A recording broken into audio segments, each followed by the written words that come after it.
Good evening. Hello, hello. Sorry I'm late. Well, I have no excuse really. I've been playing a bit of Throne and Liberty and I got totally distracted by time. Hello, cat. Of course we start stream and the cat wants attention.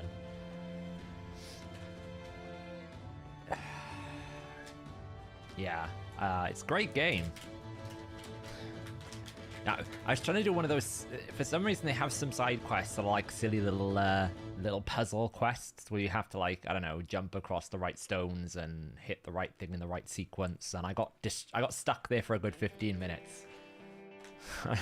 It's like, I will not let it beat me. I will defeat this stupid challenge. So I had to. So that's why I was 10 minutes late. Then I went to make a cup of tea. So. Reasons. What up? Yeah, I was so tired Friday. I knew if I streamed Friday, I just would have no energy. So I figured I'd do a little shorter stream today, and then we'll be back on it for Tuesday. I might even pull the stream forward to Monday, depending on the Deck of Fate situation. If we have to grind out champion training, then it's a possibility. But I do have an awful lot of Immortal and Eternal Soulstones here, so I might not have to grind as hard for the Freya deck. We'll see. But if we have to, we might put it forward. We'll see. That's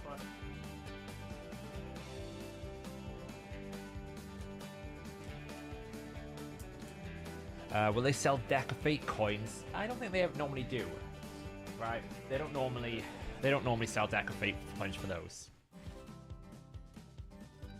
Yeah, I'm still fighting a little bit of the lingering of the cold. I get tired quite a lot at the moment. I think it's just like lingering. So I feel like that's what Friday was. I just got worn down by all of it. The ribs are getting better now, so. Well, I wonder if they're going to do a boost anyway. I do wonder if they might put a boost on at the same time. Just to sweeten the deal. Because it's not like it's for fusion or anything. And I wonder if they'll do it to just sweeten the deal a little bit. What have I done here? This is done. Oh, they do it for gems, do they? Okay. How should you build Loki for Hydra? Well, you kind of need him with some sort of veil. Loki basically needs someone to give him veil or someone to extend his veil, so ideally you want to build him in that vein. He's not really a damage dealer, so you build him with accuracy and support in that vein. His damage is okay, it's just nothing super crazy. We're gonna do some tag team quickly, so tag the single affinity, fine. Who wants to be the single affinity? We'll take you out. We'll bring in Arbiter. There we go.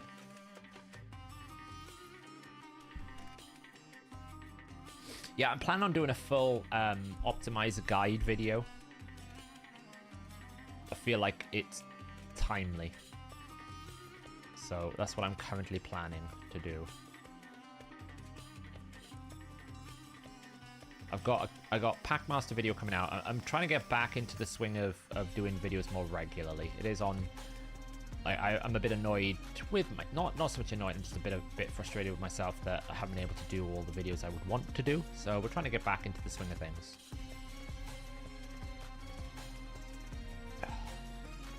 Just not enough damage. Oh my god! I picked the wrong. I put the wrong champions up against everything here. I have been using Sulfurin a little bit in Arena, but I don't find the burn that good. I'll be honest, I'm finding it a bit of a struggle to use the burn right now, so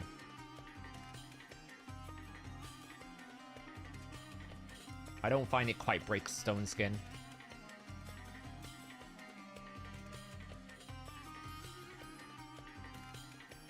So,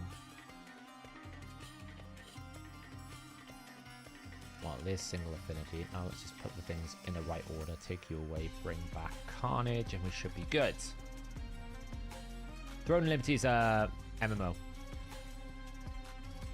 It's a new MMO that came out. Of course, I got polymorphed. That would be just true to the story. I really need to get pinpoint on him. Oh, man. Polymorphed again. Ah, for the love of all that is real. Double polymorph. Do you know how hard it is to get double polymorph there? Do you know how really difficult it is? It is insanely difficult to get double polymorphed.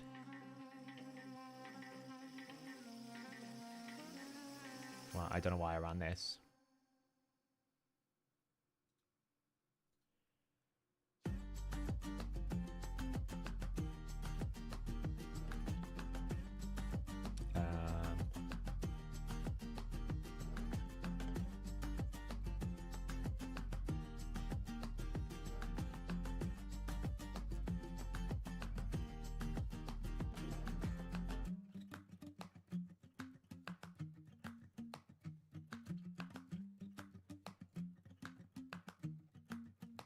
Really?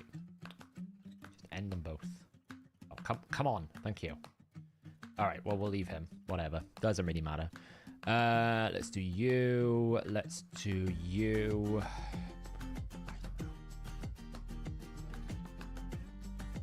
Wow, that's what I want to try and achieve. See if I can finish Sintranos today.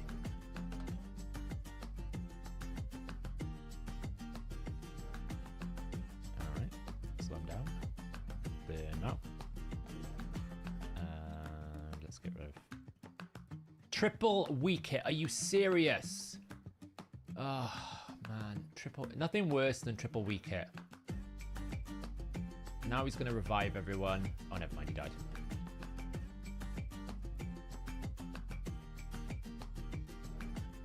Could have been worse. But I mean, man, triple weak hit. Talk about horrible. Let's get rid of you. No more stone skin. This. Let's just pump some damage into you. Thanks for giving me double hits. Really appreciate it. Yeah, double cat. I mean, it has its weaknesses, the Calvalax team. It's not as, like... It's not insane. It has very clear weaknesses. Stone skin, resistance, reaction it struggles into a little bit. Not very good in Tormin. So it has its problems, but it for most part, it's a speed team killer. That's what I use it for. Nice clean 30. I don't care. Let's just make sure it matches up. You're the fast team, so we'll kill you.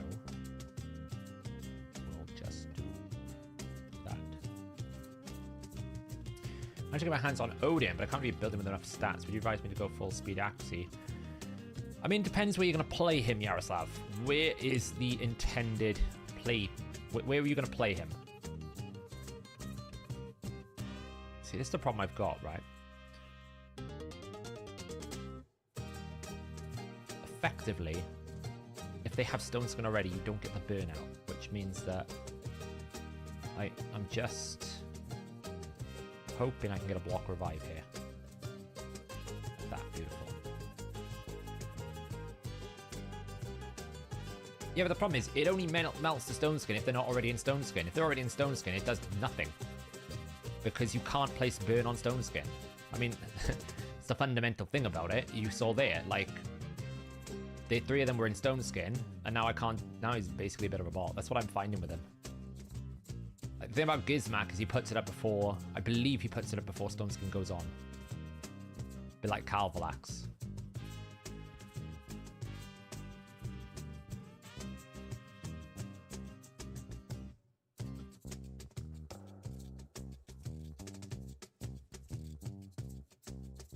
I mean, if you're going to build him in Arena, you don't need to build any... if you're going to build him in Hydra, sorry, you don't need to build any damage stats whatsoever, because he will hit cap every single time, so you build him full tank. If you want him in Arena and you want him to do damage in Arena, he needs crit rate, crit damage, but he doesn't need his primary stats.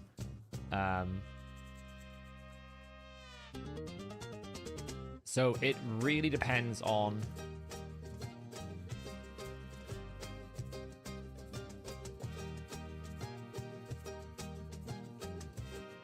It really depends on how much damage you want him to do. If he's not going to slap in arena, then I would build him full tank support speed, because he will do the damage in Hydra regardless, because he'll hit 100% of the boss's HP without any stats. Yay! I really need to put Carbolax into pinpoint. Fortunately, I can manipulate the situation.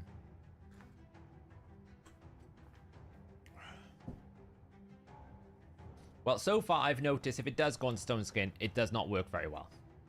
I'm only playing with my experience, and maybe it's because I haven't built him with insane amounts of accuracy. Right now I'm finding he just doesn't really burn enough. He melts it, but not to the degree that I require. Let's put you in here.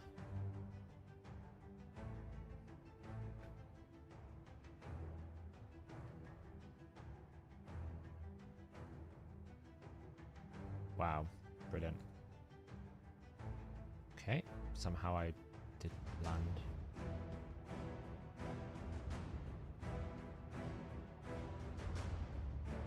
Okay, well, it's alright. We haven't lost yet. Get a stun on him. Didn't need to revive the monkey, that was stupid. But we won anyway. Like this now, watch what I'm saying, right? See what I mean? It doesn't quite burn because maybe I just don't have enough accuracy on him, but it doesn't quite do the job for me.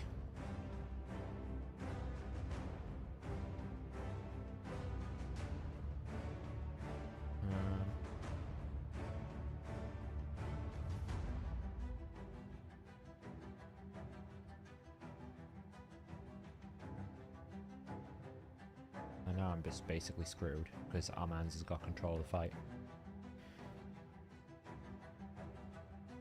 There we go. Mine's on like 400 accuracy. So it's not like he's not got accuracy. It's just he hasn't got probably arena level accuracy. Okay, somehow I didn't win this race. Can we just stop? Oh, man. Can I get a turn? Thank you. Holy crap. One more for posterity. Let's get rid of this team. Speed team goes into there.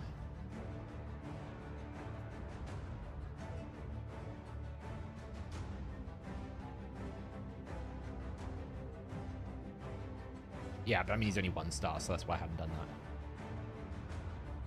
Oof.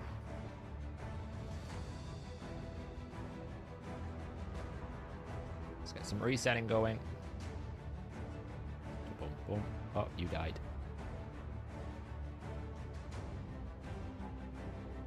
Yeah, I mean, it's probably just because he hasn't got enough accuracy. I'm just saying for the build that I've got him in right now, which is super fast for Hydra, he's not doing the business in arena for me. But it's not like I've got him optimized for arena in any particular way. So it's not like I'm sitting here, oh, he's terrible, he doesn't work in arena. It's just I know the way that I've got him built is just not working in arena right now.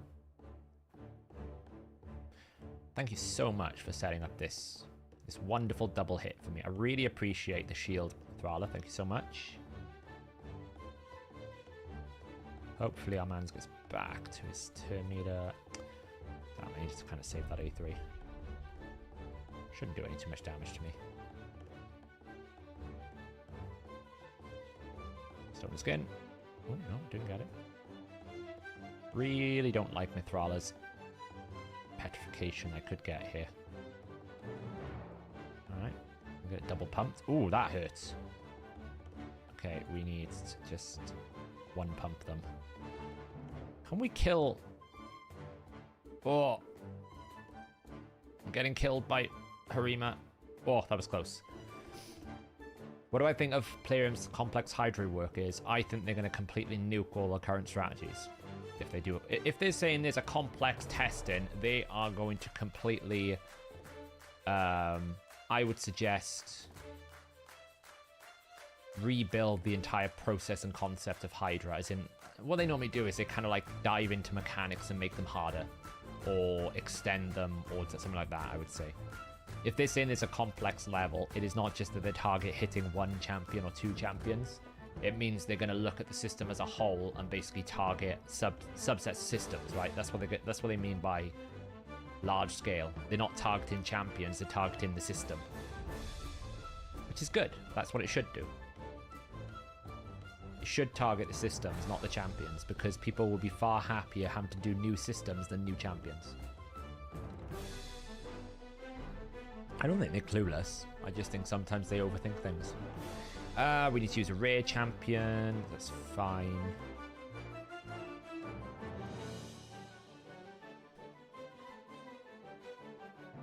No, I think they'll touch the systems if they do it. If they're saying they're reworking Hydra in a complex way, it means they're reworking systems. That's why it's taking so long. Otherwise, they would just nerf the champion, right? Whenever they've done rebalances before, they're normally either stat-driven or champion-driven. This sounds like a system-driven thing, which is completely different.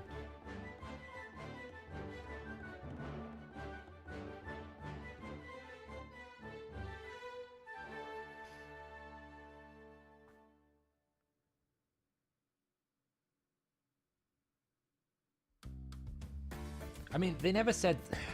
What they basically said was the changes that have been basically the things that people have read from the live client has nothing to do with Wixwell, which is accurate. It's what they're saying. It is not accurate to state that they are nerfing Wixwell. That's correct. They're not. They haven't. There is nothing in the game code that suggests they've done so. So what they're basically saying is all the rumors about Wixwell getting nerfed is inaccurate. That doesn't necessarily mean he won't be affected by the upcoming rework, but that seems to be many champions from what they're saying, right? They're saying many champions will be affected potentially by the upcoming rework. Yeah, I pulled.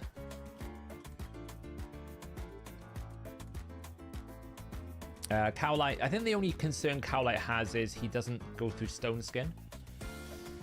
But he's very strong into Amans. He hits quite hard, to be honest. It's very hard. But it's, yeah.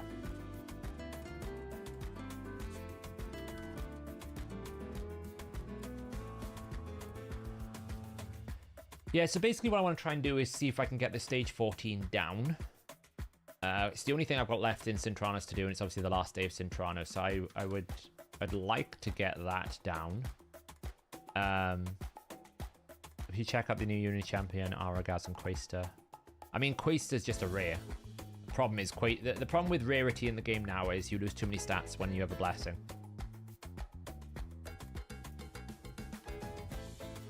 Again, they're not nerfing shield teams, they're nerfing I mean, if you listen to what they said, right? They said specifically, I'll quote exactly what they said. Okay?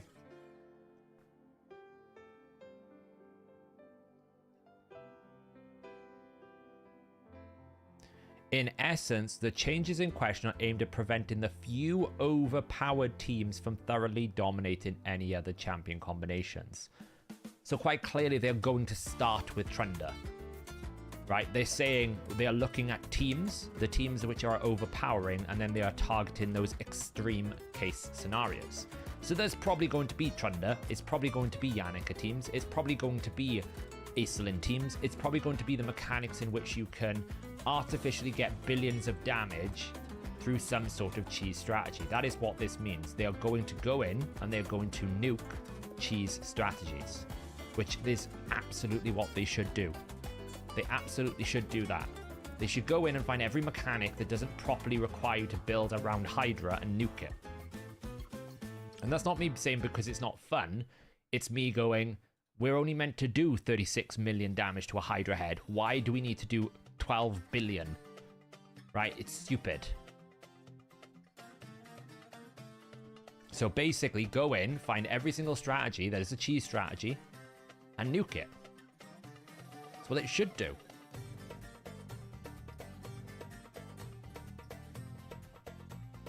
And I'm not saying it because I want to, like, gatekeep it for whales and krakens. I'm saying it because, quite frankly, I am frustrated and fed up having to run cheese strategies just to be competitive.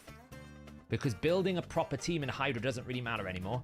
Because I can just build a Yannicka team with Wixwell and just cheese more damage than a fully fledged built team can do. And that's what I'm trying to say is like, the reason why I'm saying nuke cheese strategies, because it basically destroys the core point of Raid, which is to get powerful champions and build them with powerful gear, right? I don't need to build powerful champions in Clan Boss with Wixwell. I just need to build a champion with 190 speed and watches it permanently extends the shield because I can never die, right? That is against the point of the game. And if people quit because they don't like that, well, then they're not going to enjoy the game as it was 4 years ago. That's like the harsh reality of this. This game is not for them if they don't like the fact that they can't just street cheese their way to victory.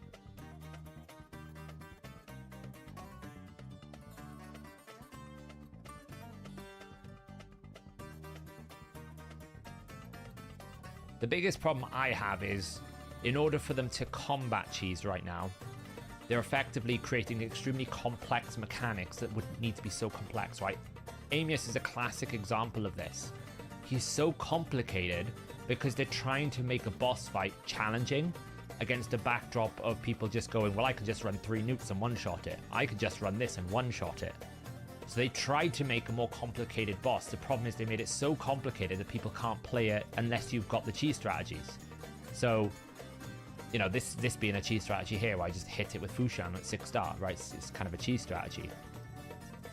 If we didn't have all these cheese strategies, then they could simplify the boss slightly, and it would still be difficult, but it would be less of a challenge than it is right now for the average player, because this is very difficult for the average player, because it's a lot of understanding, a lot of different mechanics you need to account for. They also punish things like Cycle of Magic and all these other things. So if they could just remove the cheese strategies, it gives them more flexibility to create more compelling content, more challenging content that doesn't have to be like, oh, well, we need to account for X, Y, Z, because if you put a Wixwell in there, it just breaks it. Pretty much any long-form content they've got, right? If they ever release a clan boss, Wixwell immediately make it irrelevant. And people will go, oh, well, they can just make it ignore shields. So it's like, well, that means you basically take any shield champion and make them irrelevant in the game. And you end up in a position where you basically reduce the 900 champion pool down to a select few because of one champion's stupid use of a skill. So I think that's probably why they're approaching some of these things as well, because they've realized that if they try to do any more future long-form content, things like Wixwell, things like Trunder and all these things, excessive damage, are all broken. It doesn't work.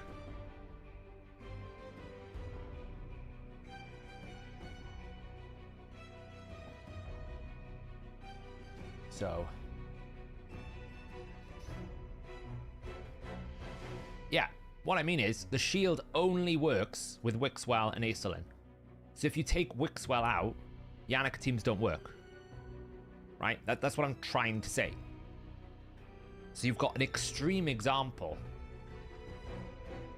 But the answer isn't to then go, okay, well, the new boss that we release will just make it ignore shields, because then you devalue any shield champion in the game. Because why would you ever bring a shield if it just ignores it? The answer is to balance the one champion that does it in an abusive way.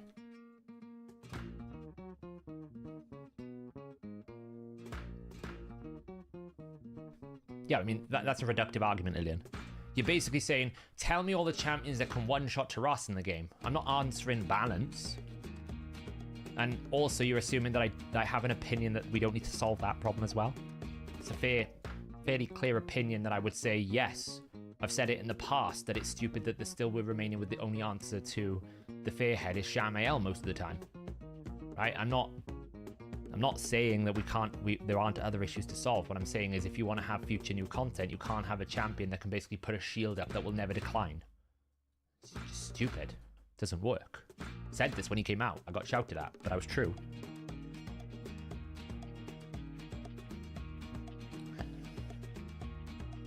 And the thing is, I can probably tell you the number of people that don't like pretty much. I will guarantee you, if you ask someone, do they like running this team? Nobody will say yes. Right? This is the state of game. This should never be the case in any game. that you can just make it so that you've got basically 5 champions are doing nothing, pretty much, and then the one champion just does one thing after about 60 minutes. It's stupid. But it's also the same for Trunda. It's not like I'm saying don't, like, this is stupid. Yumakos should never reset Yumakos. I've said it for years, right? Trunda's excessive damage has been bugged for 4 years. Said it for years. So...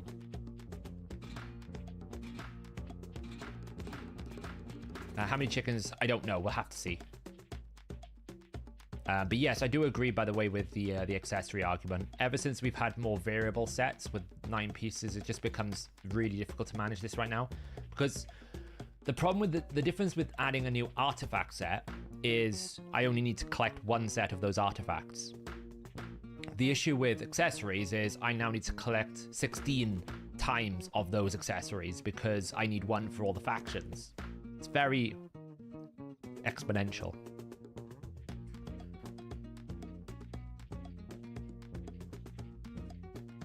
Yeah, but I'm saying, Lillian, they should. I am saying right now, they absolutely should go into Hydra and kill this team 100% and kill this team 100%. I want them both killed. Because they are bad. I want this team killed.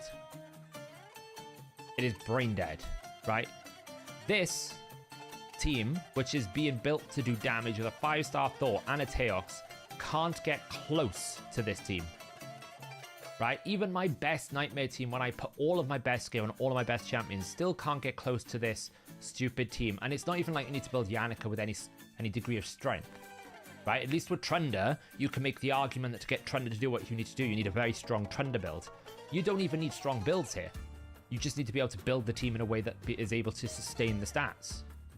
Like, it's stupid. So yeah, I am saying nuke both teams. Trunda and that, nuke them, get rid of them. I'm tired of sitting here for an hour and a half running them.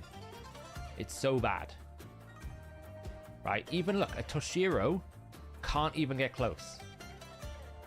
Toshiro's the best Hydra champion in the game, and I'm sure on the best teams it can. Like this. 6-star Teox plus 2 with a full ninja can't even get close. Then you got the Trunda there, which is... that can't even get close to the Wixwell, but oh wow, he's running double Trunda. Oh, Inferno of Love, please. Go outside, touch some grass. Seriously, what the hell? Why? Why would you do this to yourself? 2 Trunda teams. 1's bad enough. Why would you run 2? My lord.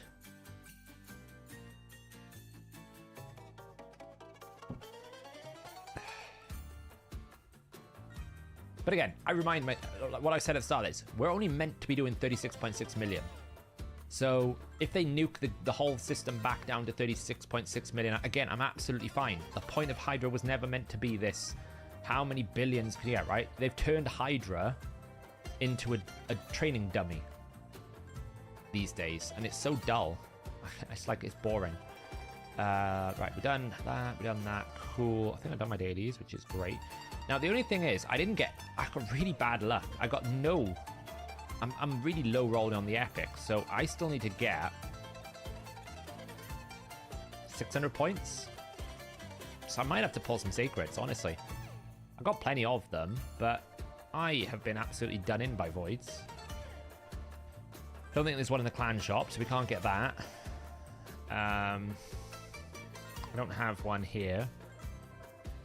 There's not one on the Doom Tower, by the looks of it. So, yes. I'm going to have to just pull a Sacred. It's not a problem. It's just, I pulled like 32 Void Shards, and I got like 3 Epics. So bad. No, I'm not going to build one of these. I can't bother to go through all this effort. God, no. I just rather pull 2 Sacreds, so... I think, we'll just pull 2 Sacreds.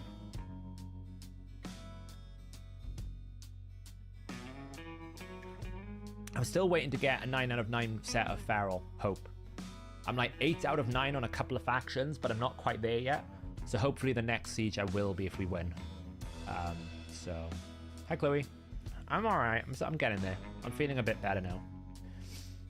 Still a bit like it's lingering. You know, you get like the sniffle still and like the cough. It's holding on for dear life. So... They won't be able to, because the thing about Yannicka is you need to hit the integer 32-bit number shield, right? So the way that they make the Yannicka team work is they make the shield so large that the 15% hits the cap. I think what they will do is they will just normalize the shield growth, or they'll put a maximum damage limit so it doesn't make it worth it, which effectively normalizes the shield growth, right? I think that's what they will do if they do anything. I said when Wixwell came out, the solution was to basically lift up his initial growth and do it based off his stats rather than based off the quantity of the shield. Whenever you base a growth on a dynamic value, which is the shield, current shield, you always will end up in a bad situation if you can grow that shield exponentially, because the first 10 usages will never be as good as the next one usage. So it's an exponential problem, and you just, if you can extend the fight, that's going to become an unmanageable problem.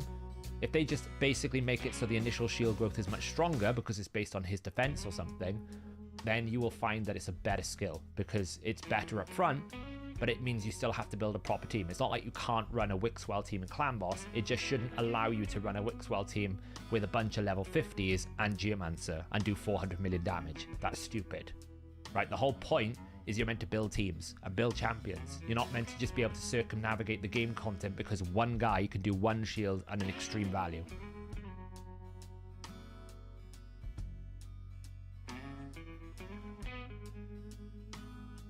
They might even cap shield sizes globally. Who knows? That's another solution.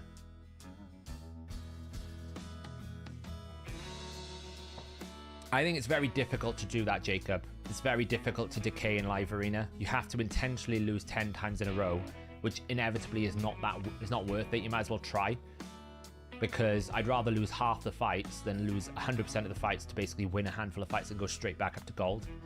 It's very difficult to decay in live arena. Right, we're going to pull 2 of these, see if we get a gold. It'd be funny if we did. We probably won't.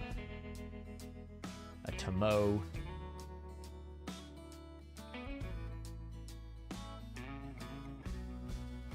And a Swarin. How like insane is it to get a Tomo and a Swarin? Basically 2 Shadowkins. That's kind of insane. The chances of getting 2 of the same faction. It's quite insane, you know.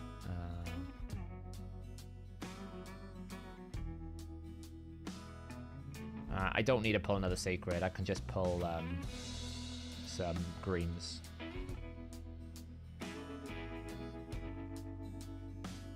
Power. Okay. You don't need a Great Hall Track Media. That's what I'm trying to tell you. You don't need any stats to do that. Okay, that totally lagged out. Right? Like these teams that you see in my clan here, these 400 million, the reason why this works is because the damage of Geomancer is the reflect damage from the clan boss, and the clan boss can never deplete the shields as long as you have more than 4 buffs and you permanently extend it. So what he's doing is he's going buff extension, buff extension, buff extension, burn, and the boss will kill himself. You don't need a Great Hall. You could even run these with a level 50 Anchorite, a level 50 Sandlash Survivor. You could probably even run a level 50 Geomancer if you want to. Doesn't really matter, because the boss will just kill itself on the Geomancer, because every single time, what you got to understand about Geomancer is he reflects the damage you deal. So the point of Clan Boss with the way that it does the Gathering Fury is to basically make the boss hit you so hard that you eventually die. The problem is you can grow the shield to such a size that the clan boss will never outscale the shield. So therefore you never die. Therefore you hit 1500 turns. Which in an instant turn game, you don't need. Like instant clan boss, you don't even care that it hits 1500 turns. So he's going to reflect 30% or 15%. So if the clan boss Gathering Fury gets to such a scale that it's huge, he starts hitting himself for like millions of damage. So you don't need to build them. Well, if you're not landing the burn, that won't work. If you're replacing his burn, that won't work, right? You can't have any of the burns in the team. So it depends what your team is. But you'll see all of them around the same point. 400, 440. Obviously, if you build someone for damage, then obviously they will do damage. But That's how you do it. Right? Simple. But you need to burn. So... But that is the fundamental thing, right? Wixwell, as long as you have 4 buffs in Clan Boss, and you have permanent extension, that shield will never get depleted, because the Clan Boss physically can't do enough damage to the shield. Even when you get to turn 1000, because he might take out 2 million damage from your shield, but then you will extend the shield based on the current shield, which is already 1 billion, so you then add another like 300 million back, so that it's always going to be behind. The Clan Boss can never deal more damage than your shield mechanic. And that is the fundamental flaw with Exponential. Try to explain it. Obviously, people hated me for it. I understand that Clan Boss is very old content, and I'm not trying to say, you know, I'm not trying to campaign for the removal of this team. I'm just trying to campaign for the concept that a champion shouldn't make the core point of raid pointless, which is you should still have to build a team of champions, right? That's what I'm trying to campaign for. Is you should have this challenge of going into content and having to build a proper set of champions. It shouldn't just be auto-win. And Wixwell does make a lot of long-term content auto-win.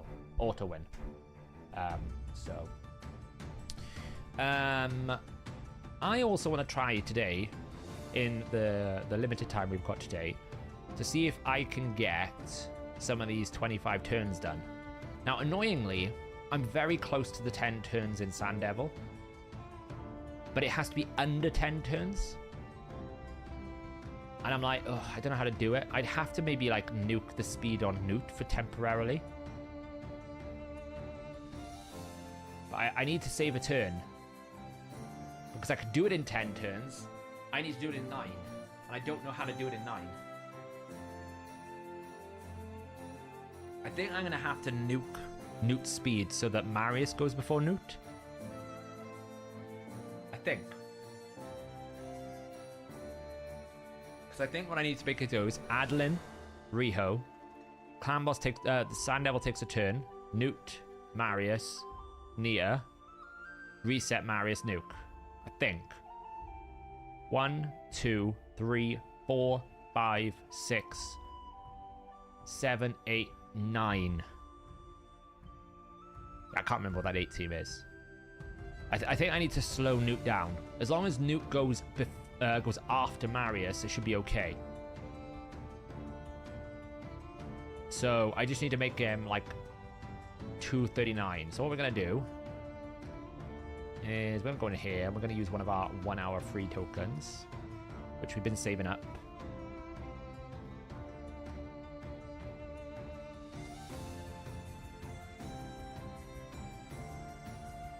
I always save these things to last minute.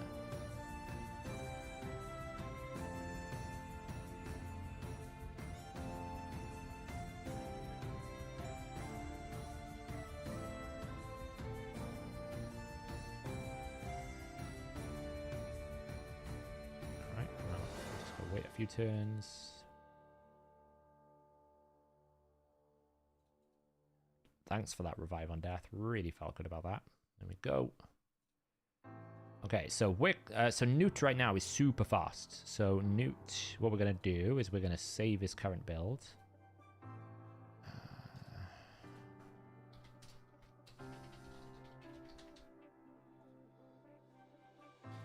And if we remove this... Oh wait, I need to make some space first. What's this? That's pretty bad.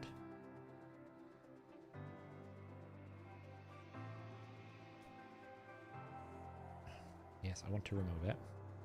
That gets him down to 232 instant. Okay, so we'll manual it. Okay, so sleep 1. I'm not sure why it says 2 turns there. Bum bum bum. Bum bum bum. Reset. And the 9th turn. That should do it. That should do it. 9 turns. Boom. Nice. Okay, Sands of Time, done. Newt, have your boots back. 1 down. That was easy.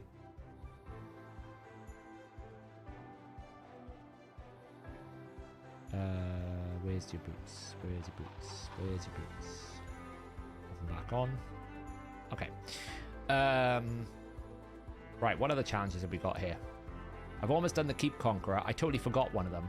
I'm pretty sure I forgot to do magic, I think. It might have been spirit. I gotta do one more of those. Forgot which one it was. What else we got going on here?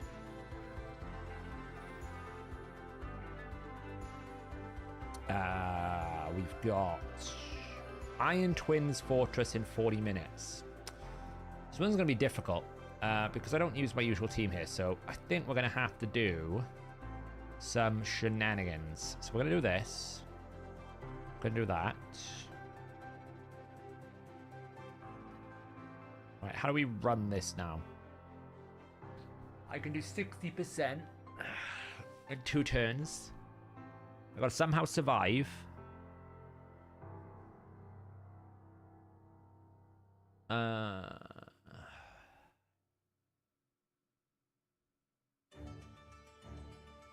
I need to find 40% damage.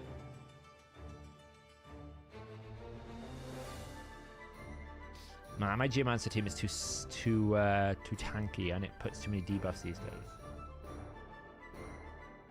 It probably just needs a bit of like a block damage guy, maybe, just so that I can't get killed. Like a Helicath or something. Just to, you know, just to give me some survivals. It's got no speed, but I've got tower. How much speed has tower got? One of them will be built better than the other one. He's built a bit better, so we'll bring him in. Doesn't matter if he dies. Oh yeah, his passive does, doesn't he? It's not really. He's a tricky one, this one.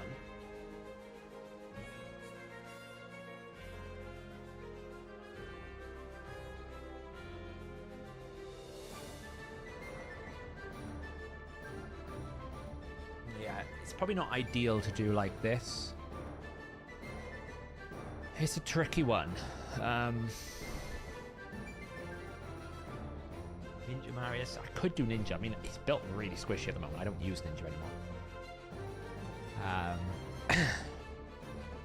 I could just bring like a very heavy single target hitter, but it would proc his passive a lot.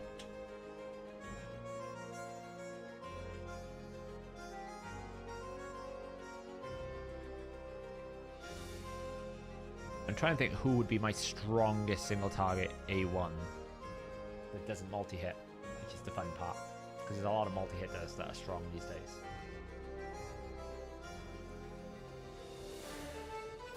Music's a little too loud. Is it loud, is it? Hang on. It's quite quiet. Turn it down a bit. Is that better?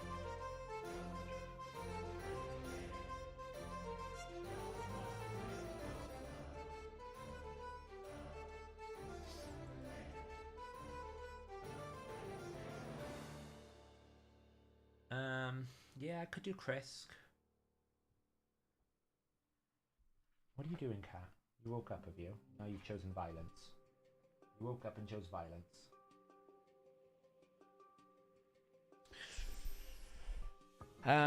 Okay. I mean, we could do a Rathalos.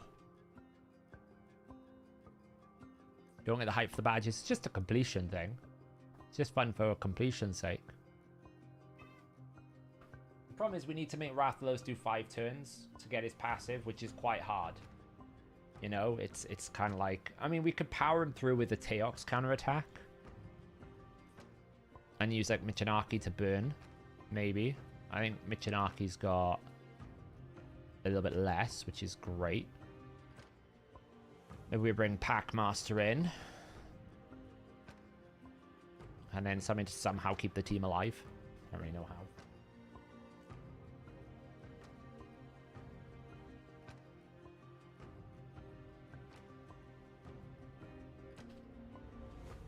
Let's bring a Kyoku. Keep the team alive. Let's try this.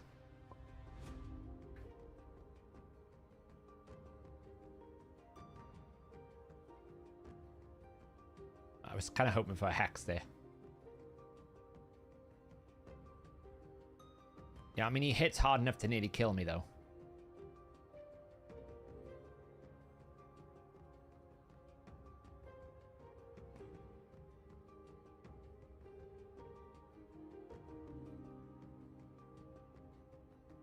Man, any accuracy. It's going to be an absolute wipe, this is.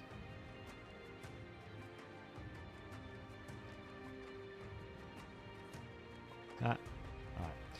I mean, I could just try to use the geomancer and optimize it, right? Because geomancer does work really fast. I just need to cut the turns, basically. I need to cut the turns down. Maybe we can get some sort of, like, duo with it. It does work better when there's lots of people in the team, though, that don't die. The problem I've got right now is the teams that he's built with, they take a lot of turns. Aox doesn't, because he's pretty slow. Right, Aox is fine, because he's only like 100. Oh, mind you, he's fast now.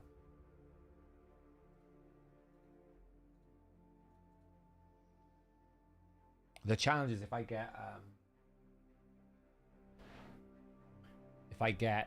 the passive reset.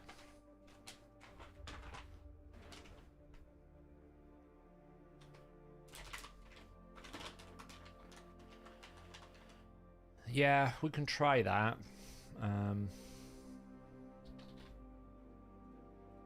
But they are built quite fast, though. That's the problem. Like, I don't know.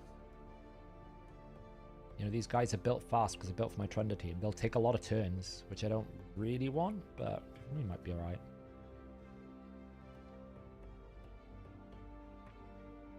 How fast is this guy built?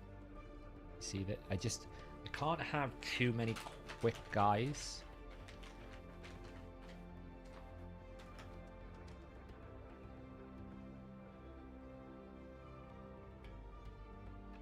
I'll try it with the Marius.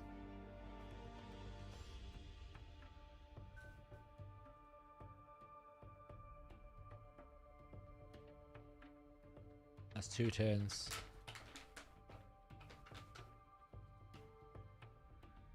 Oh man, we managed to actually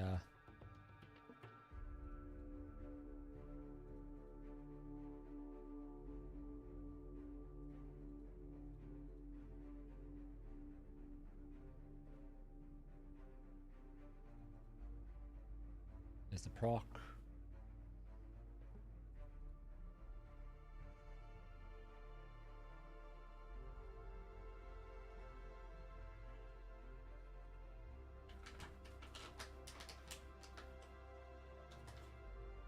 I have no idea how many turns I'm up to right now. That's the only problem is it's very difficult to track.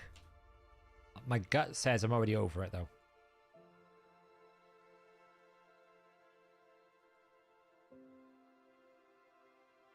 Honestly, I think it's better just to run Geo.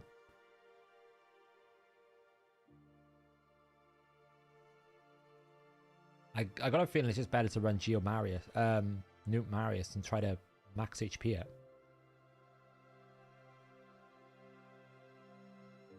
How did he die? He had unkillable. Okay. Oh, because the boss ignores unkillable at this point, doesn't he? Forgot that. Did we do it? Did we do it? How many turns? Doesn't tell me. We have to wait.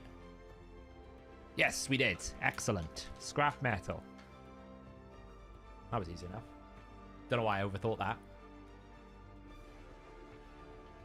These ones, though, are pretty hard. Like, 35 turns? Like, what is my current best ice golem? 43. I don't know how I can get that to 35.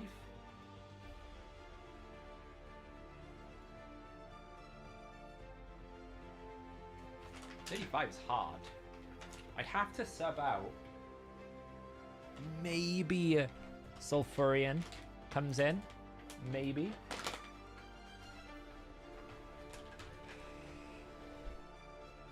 Oh yeah, we could do this. We could do the Man-Eater strat. You're right. What was the Man-Eater strat? It was Newt, Marius, Seer, Renegade.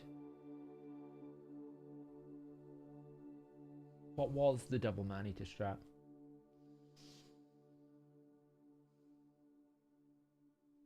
There was a strategy you can do where you could basically get it in a few turns, using like Newt to basically one-shot the boss.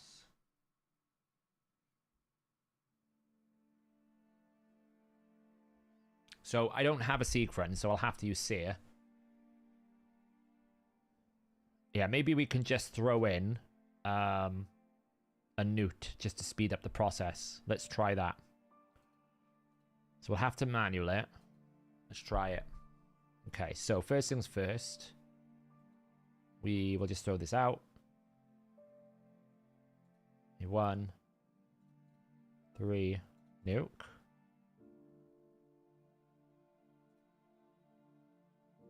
We might run Marius instead, but I don't want to kill the side guys too quickly.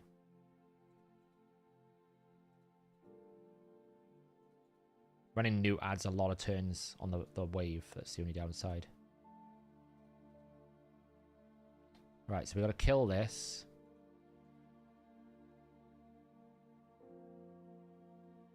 We survived that. Well, we don't survive that. Okay. We'd have to wait before we do that, because that just one-shot us. I don't know if this is going to work, to be honest, because I feel like I'm just going to get one try every time. The only way it works is if I hold it until the execution.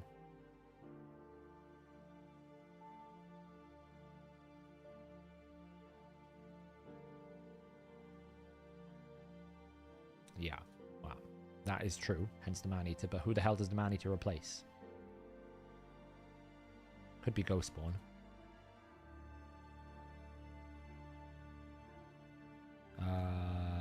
Let's just hit you. I mean, I've got plenty of turns to try it. 35 turns. The burnout.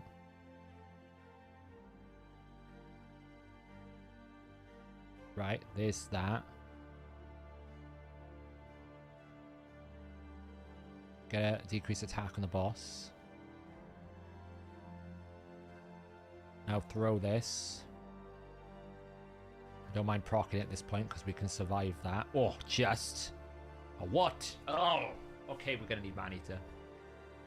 Okay, we'll pull you out. We'll bring a Man-Eater in. Which one is built? It's too strong. You're okay. I think he did crit him, though, which normally wouldn't have happened.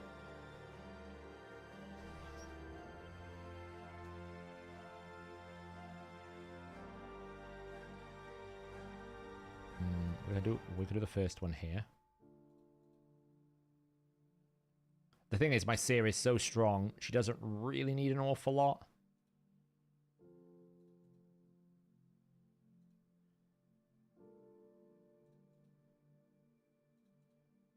Fury the King.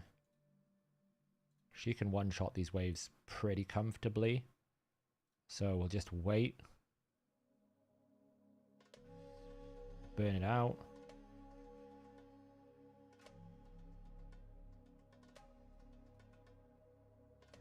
Oh man, that's not great.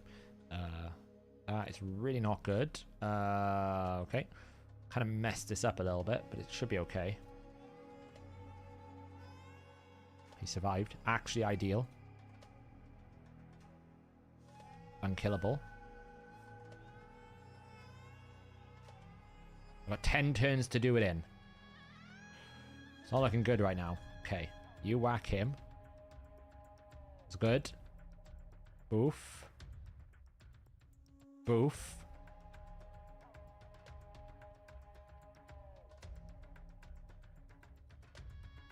Problem is, I'm just going to come out of this and I'm going to be dead instantly.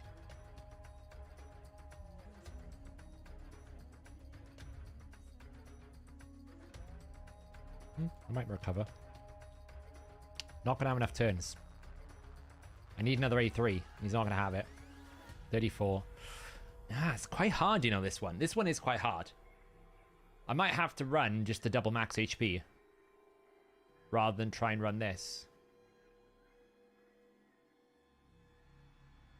It's close. 43. Well, it's close, but it's not quite the... You know, we need 35. 35 turns. It's close. So, if I just run... I could run the Marius. Yeah, let's try running the Marius.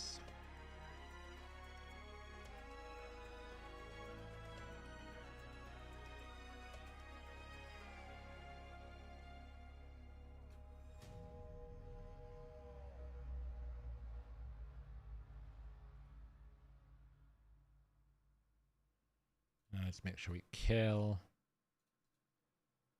I probably should have saved that. In hindsight, I probably should have saved that because I should have used Marius's A3 instead, which is a lower cooldown. So if I fail this time, it's because of that.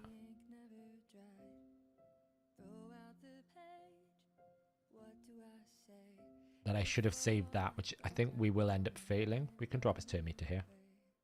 Which is nice.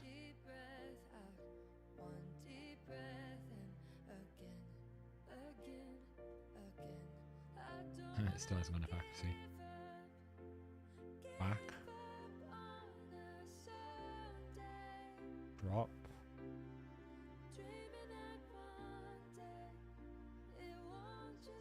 It's a lot of turns I've taken. Oh, Seer, don't. Seer, stop taking extra turns. Nah. I made a mistake there, it's fine. I should use Marius's A3 for the buffs. I do not need to use Man-Eater. And I might need to make Man-Eater faster, we'll see. Yeah, I could drop Emic. I could bring... Thing is, though, Man-Eater gives you the freeze protection. So I think that's a big deal.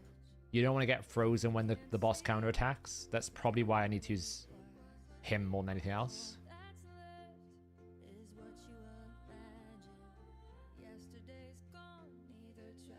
The only mistake I made is I used Man-Eater's buff too soon. So I had to wait an extra turn.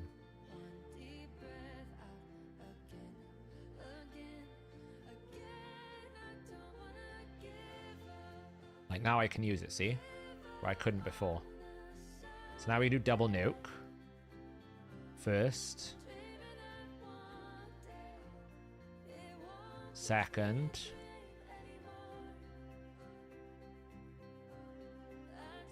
The only problem I'm left with is I'm pretty much waiting to die.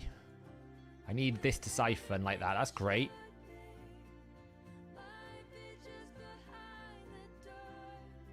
It's so close. I need Marius's A3 back without dying, but I think I'm just going to die. The moment I do this, I'm just dead. Oh, I did it! 33! Slayer set! Slayer set to the rescue. Thank you, Slayer set, for doing what you meant to do, which is doing that extra damage. Slayer set to the rescue, man. I was like, there was no way I was going to do it. If I didn't, because I had 30%, and the boss was on half health, but Slayer got me the rest of the way. Nice. Another one. Ice in your veins. Dragon Slayer. I think this is just going to have to be...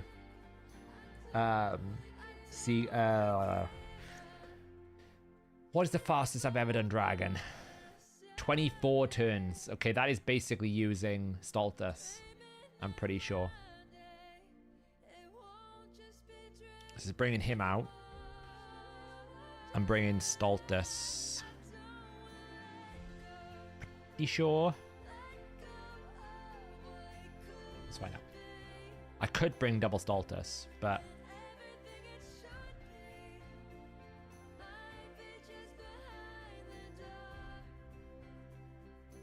Okay, well, I need a bit more damage than that.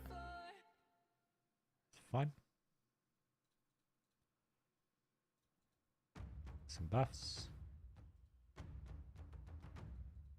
There you go.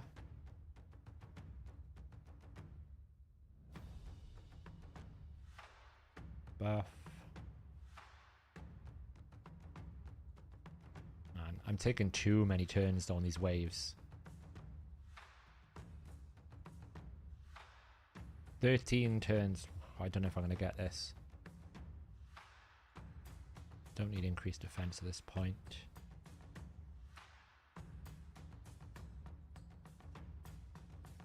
So I'm pretty sure the only way to do it is to put him at 0 turns. Yeah, I'm too... He's too fast, basically.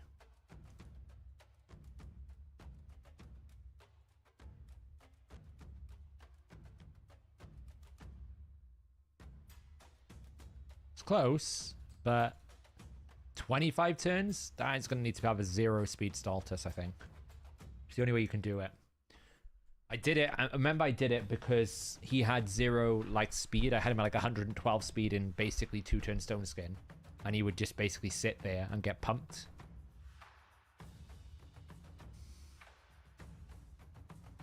I mean, we could potentially do Newt Marius to basically pump him.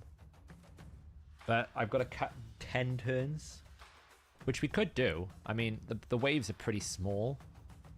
This actually is tankier waves, so we could bring Newt in. Bring out Theodore because he's faster. I don't need Theodore at this point. And just basically bring someone to help me survive. Who isn't super fast. I'm trying to think.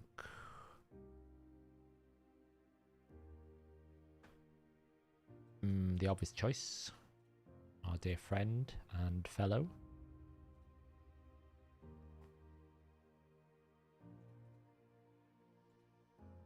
One. I mean, I could just use the A3. We're not going to do it, though. I think I need to do buffs there. I'll be honest. We might be okay, though.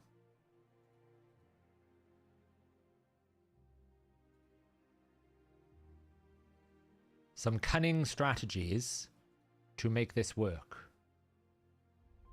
Are we buff? Enough buffs here. Ah, I needed one more turn.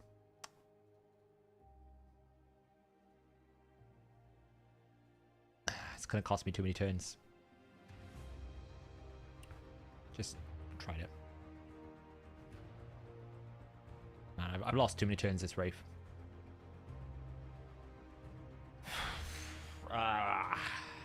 These are actually quite tanky waves, it's the problem. They're very tanky waves. And I made the mistake because I didn't put enough buffs up.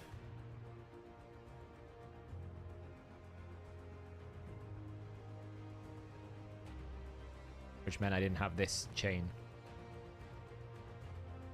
But I do end up taking a lot of turns just getting through buffs. But the problem is this guy gets a lot of turn meter. I don't really think I need any more right now.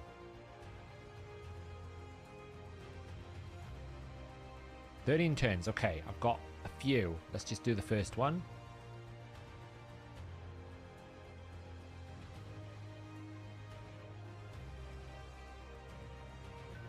I don't think Teox is the right answer either, because I think Teox,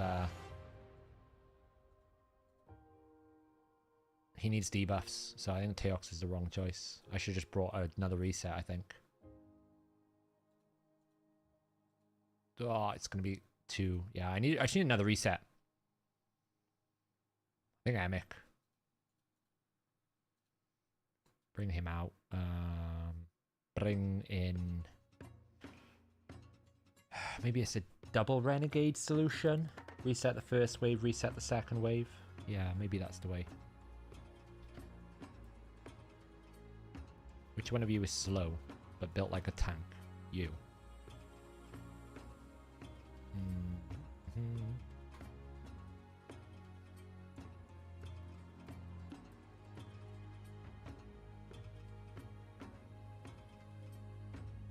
Turks just cost me turns, basically. Whereas if we have a double renegade, it should be better. That. Reset. Make sure we get enough buffs.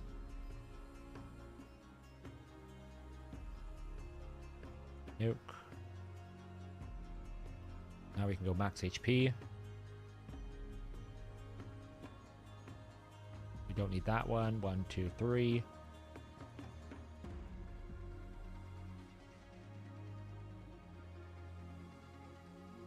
Renegade reset. 1, 2, 3. 1, 2, 3. Boom! Let it be known, double renegade works.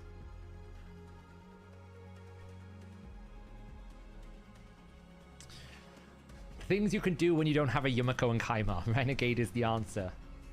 Okay. Another badge down. Nice. So, I mean, Tainted Fyro, I don't think is possible without Siegfried. Or Triple Newt. I just don't think it's possible because the waves are too difficult to clear when you get to the boss. That, to me, is like Siegfried only. I'm actually curious. Maybe there is one. Let's have a look on the optimizer to see if there is actually a team that's done it. But I'm going to guess no. I think you need like a very, very, very strong wave clear to do it. I just think it's just too... The problem is the boss when you get there is the challenge. It's not so much the waves. You need just tremendous amounts of damage in one champion.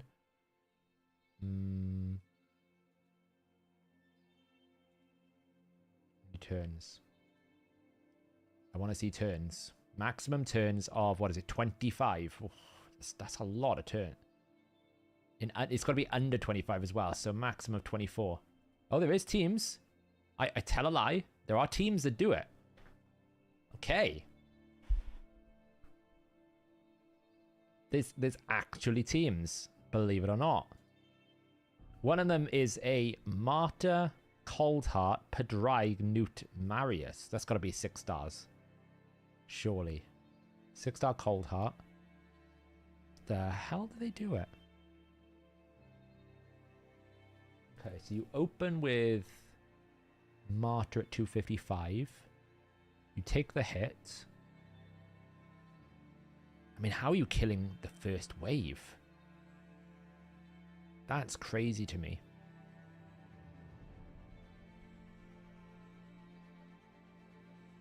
Is he just literally killing the wave with Marius? Maybe. I'm not even sure how the wave survives. Because he's got a shield set Martyr.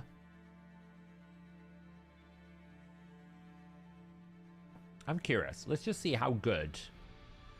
I really just want to see how strong Marius is just in this team. Let's just pull up Zenogre a second. I just want to see how easily Marius can wreck the wave 1. Because I'm pretty sure all they're doing is going Martyr A1 into Marius A2. I'm pretty sure. I think he's got Padraig just giving Marius a buff before he does A3. And my Marius is stronger than this guy's. My Marius is way stronger than this guy's one. I'm just curious. Let's see how good this is. I mean, we'll just do that for a second. Yeah, whatever. Yeah, whatever.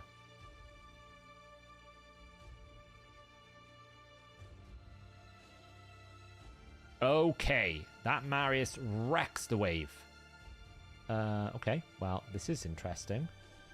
I mean, this one's not going to work in 25 turns because, like, you know.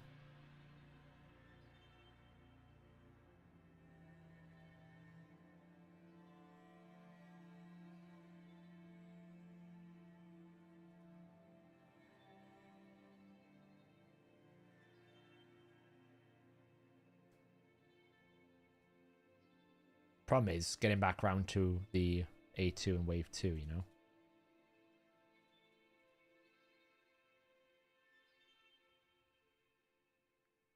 And then it's like, okay, we need to now we need to break the shield and kill it. But you know.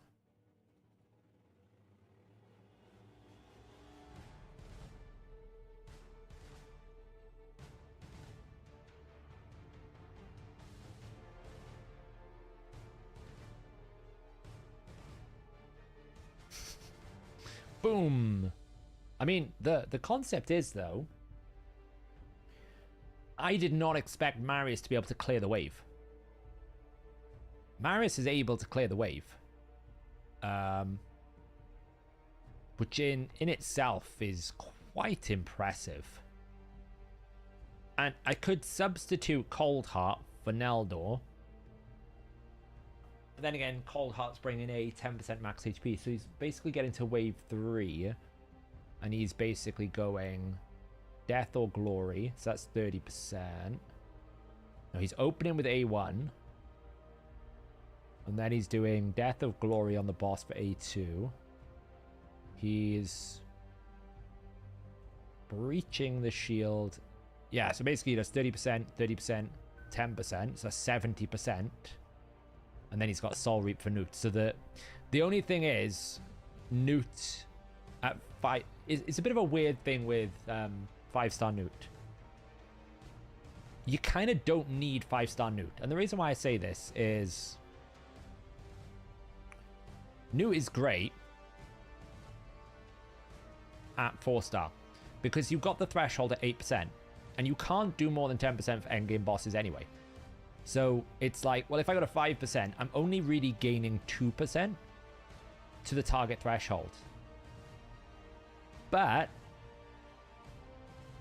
the activation is at a higher ratio at 14%. So even though I can't do 14%, because I can only do 10% of the boss's max HP because of the passive, it's kind of like you don't really want to buy the 5-star for 2%, but you do want to buy it for the 4 extra % activation window to get the 10% more consistently.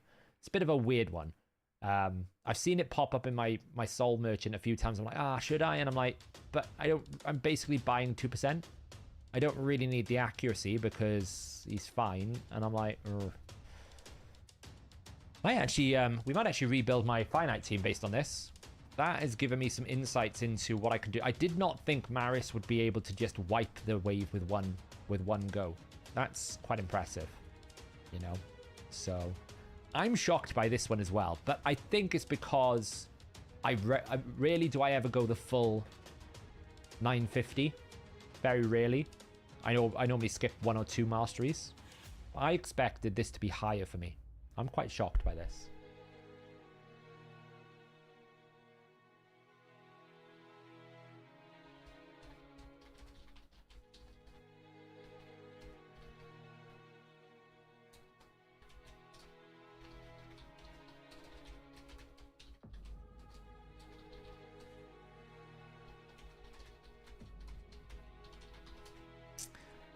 What was my last Hydra result?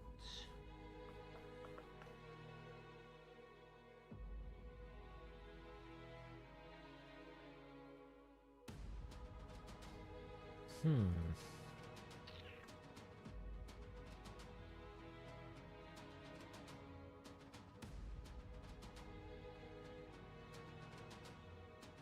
trying to remember what my last Hydra team was. We pushed really good. And I know I did a lot of improvement. Did I save a screenshot? Did I? Did I save a screenshot of my last Hydra team? That is a question that I need to find out. I'm sure I did.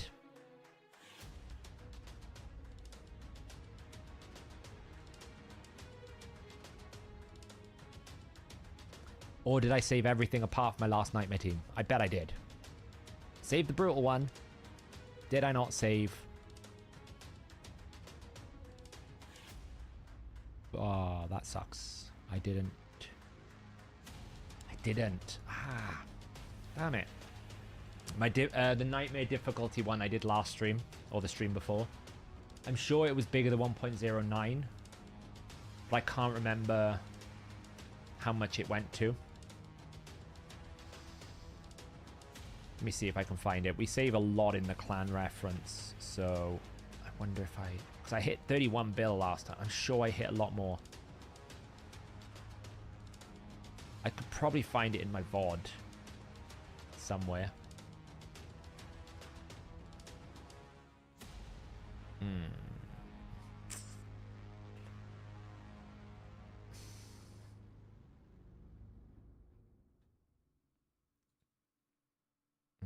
Nightmare is what? 4 times? So 4.65 divided by 4. I found the number, but I don't have... Yeah, I think it was like 1.1 or something. Yeah, I'm pretty sure it was bigger, but I can't find the result. Damn, I didn't save the screenshot. Yeah, I wonder if I can find it in the VOD quickly. I'm just trying to get it for YST. I'm sure it was there. Let me see if I can find it in the VOD.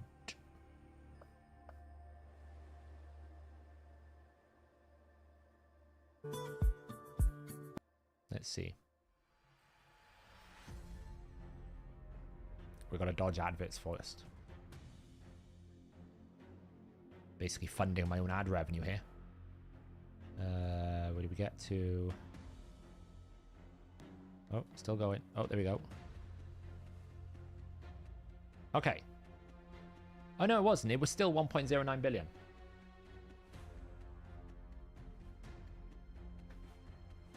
Oh, am I looking? No, I'm looking at the different screenshot. There we go. Yeah, it was 1.16.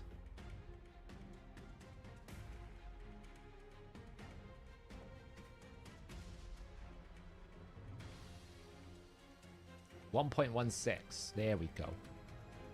But I think that was before we maxed everything out, right? I'm fairly certain that was before we, like, yeah, all of this hasn't been maxed out. So we got to, like, get this into defense percent, ideally. That was attack percent. It was very close. Defense percent. Come on, defense percent. Yes! Thank you, gods! Yes! I was expecting that to be another, like, 15 runs. Thank you, Sand Devil. We're saving it for CVC, basically. This was the difference. I remember now. I remember we didn't have all of this stuff. We still need to get dust for that one. This is why it didn't have the big numbers, because we still need to get defense for the changes we made, right? So who else was in that? Was Shamael. Mr. Inquisitor Shamael. Where is he? Where is he? He'll be in my recently used. Can't see him for some reason. What are we looking at here? So he's speed, attack, crit damage. Top row's bad. These just suck. But that'll do until we can get better Merciless Gear. Really need to get better Merciless Gear on these guys, because like that could be better, but it's not worth sacrificing. I mean, that could go well, but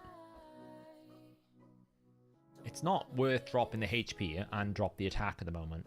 I need to get better Merciless Gear for Sacred Order. It's really, really weak. Who else needed to be fixed up? I think it was Mikage as well needed a bit of love. Yeah. So she needs, like, total love everywhere. But, I mean, her damage is not really that important as much as Shamael and the others are. Like, Airstrid was good damage purely because she has Hex, but like that will go up, which is great. That can go up, which is great. I know I had a problem with trying to get accuracy on her. Like, this kind of needs to be accuracy. Ideally accuracy. We might keep it at attack percent and find the accuracy with just the feral piece. Might be okay. It's not crit damage, but it might be okay with the combination.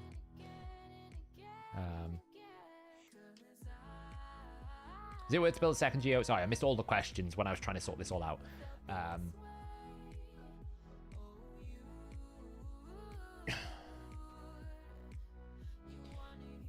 Is it worth building a second geo? I have 2 geos built, but I don't really use them outside of Iron Twins these days. Do you think Suzerain Inslayer Pinpoint work for normal or Hydra? I don't really see the point of Pinpoint. personally. I don't see the need for Pinpoint. Pinpoint is basically an Armand's team counter. It's the only use for it. Polymorph and Armand's counter. I do have quite a lot of Merciless Gate, but not crazy. Yeah, I kind of like the... I'm a completionist at heart, right? So if you give me an achievement to complete, I'll chase it. Like, that is I'm a completionist. Some of these, obviously, I will not do. Like, this is going to take, like, literally years. This only works if you have regular Titan events, and we have one every 3 months. So this, like, you might even never complete this achievement before Raid dies. Like, it's a stupid amount of, like... 10 times without factoring in historical data. Like, that would mean if they did one every month, it would take 10 months. Well, they don't. They do one every 3 months. So based on that track, you need 30 months. That's like 2.5 years. There's a possibility the raid isn't even around for you to complete that badge. It's so stupidly high. Whereas at least with Hero Path events, they come every 6 weeks. But even then, this is stupidly high. I don't think anyone's ever going to get that, and I don't think anyone's ever going to get that. This is more likely. Of the three, this is the one that people will get more likely, but again, we don't get Deck of Fates that often. Maybe... The only thing I would say is with Deck of Fates, we at least get one every cycle. We get one every month, so this would be 10 months, I think. So, you know, it'll come eventually, but I'm not ever going to do this. I don't care. Like, it's not even that much of a show-off. It's just how much money did you swipe. It's not an achievement. These things, yeah, I like these things, right? Progression achievements, I'm all for. Even like this. This I'm all for. Because it's not just directly tied to how much revenue you spend, right? Technically, you could argue get into golf or winning 10 in a row is like you have to wail for it, but that's still an achievement, right? This is literally just how much money do you want to spend. It's not even an achievement. It's not even like I'm challenging myself. This still requires me to challenge myself. Even this stuff, right? Still requires me to challenge myself. So I like doing them. This is a progression thing. I don't mind that. I'm just like, no, I'm not going to do that. It's just pointless. Like, it's just basically how many Sand Devil runs do you want to run in a single CVC tournament? And the answer is not that many. Right, so for the last bit of the stream, I guess we got to do this.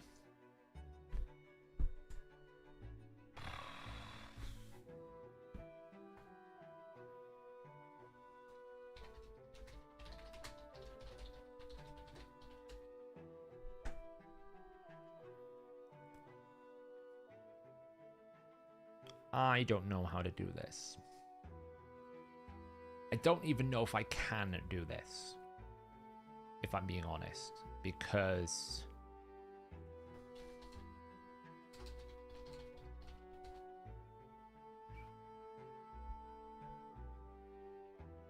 yeah, I don't even know if I can, because I don't have the big champions. Like, I don't have a Galathe, I don't have an Alsgor. People have done it without them. This is, like, I don't have a Shiramani either.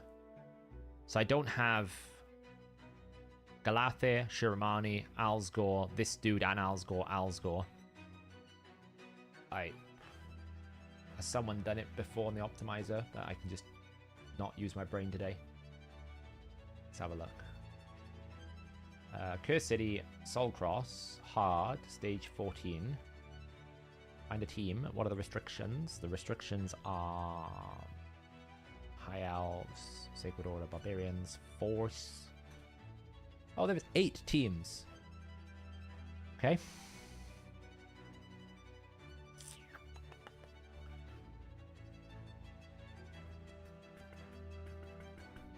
Oh, well, this team is reasonably low end, is it?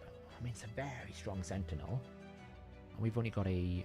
how strong is our Sentinel? It's a 2-star Sentinel? I don't think I can get a 4-star Sentinel, can I? Don't think I have a Sentinel Soul. It's a shame. I have all these 6-star Souls, and none of them are for the ones that I want, which is Sentinel. Okay. So, if I build literally full nuke Deliana, full nuke Sentinel, full nuke Baroth the Bloodsoaked, and insanely stupid speeds, I can do it. I can't even remember what is wave 1. What is wave 1? Oh, yeah, I remember. It's the damn Cupidus wave.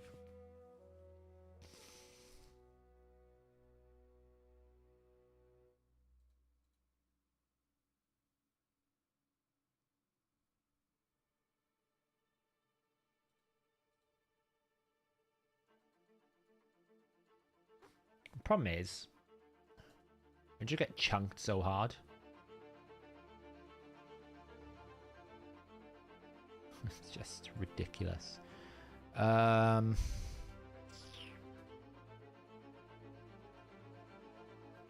it's doable. I have the champions to do it. I have the gear to do it. The 4-star Sentinel will help a lot, if I'm being honest. The 4-star Sentinel would have helped a lot. Just gives me more oomph. I mean, how are they built at the moment?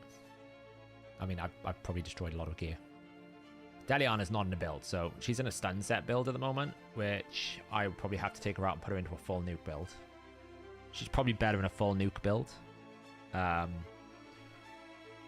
Sentinel's not in a build right now. Needs to be in a build. He is not in a build. Probably needs to be in a build. I think you just have to go...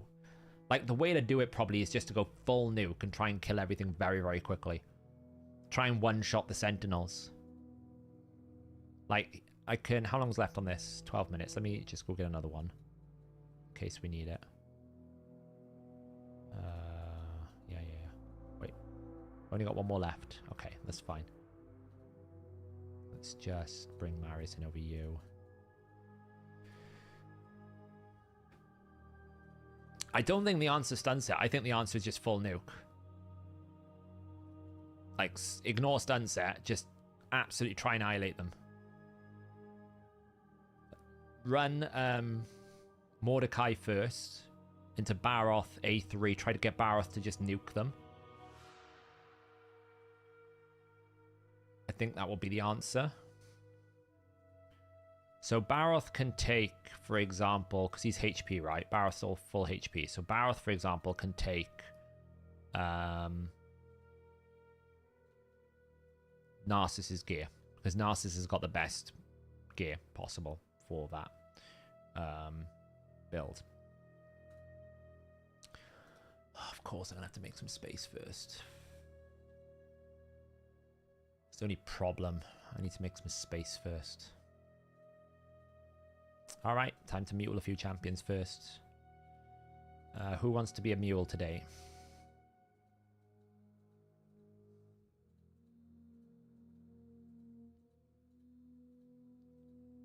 Anyone want a mule?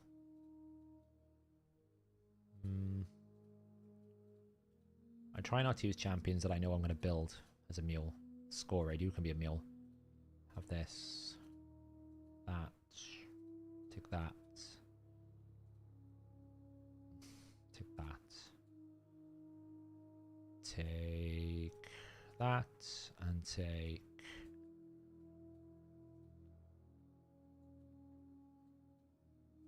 that. Go into the vault. Arbiter, take that. Go into the vault. You go into the vault. Morley, take some of this beautiful pieces of gear that we have that we will need at some point in the nearest of futures, and put it away to use at a later date. Like, let's just give that a 12. Oh look, worth keeping. That is actually the third HP percentage with triple crit damage or crit rate that I've got, which is kind of insane. Don't really know why it's like that. Okay, that gives us a bit of space. Right, good. Okay, so first things first. Let's give him Narcissus gear. Okay. Best possible HP. Narcissus holds my best HP nuking gear. So, right, that's what he's going to get. He's got the best possible nuking gear. The only thing is it doesn't have accuracy, so we're going to have to switch out the banner for an accuracy one, and I'm pretty certain my... We're gonna increase this because I'm pretty certain my banners for Barbarian are bad. Like, I just have really bad accuracy banners in Barbarians for some reason. Let me check this out. I'd like to know where 5 million of my silver just went. I had 17 million silver. Why am I now on 12 million? Where did the 5 million silver go?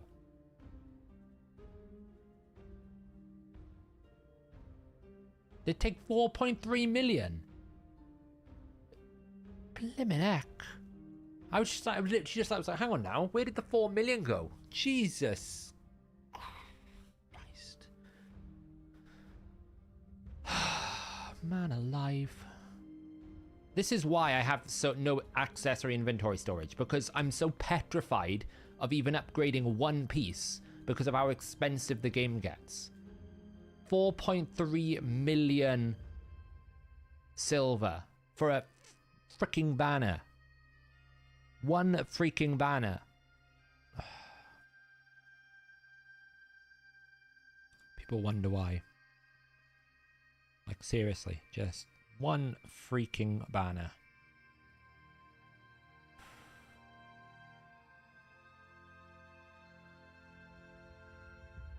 It just ruins the fun. That's the problem with these things, is I'm all for having a gold sink in games. But can we please make the gold sink, like, consistent? Right? I want it consistent in the sense that I want it to be something that I know is going to cost me X amount of money. X amount of gold, silver, whatever you want to call it. That's all I'm after. I do not want this variable amount of stuff, which is really frustrating. Right, I'm still a bit low on accuracy. We might need a bit more, but we'll see what happens. Okay, so that's one sorted. Now, this is not my fastest bolster gear. So I probably need to put him in this.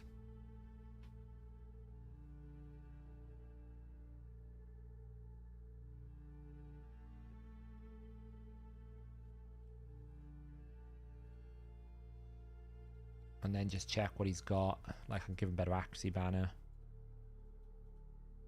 So this. Just... Let's see how much this one's going to cost me.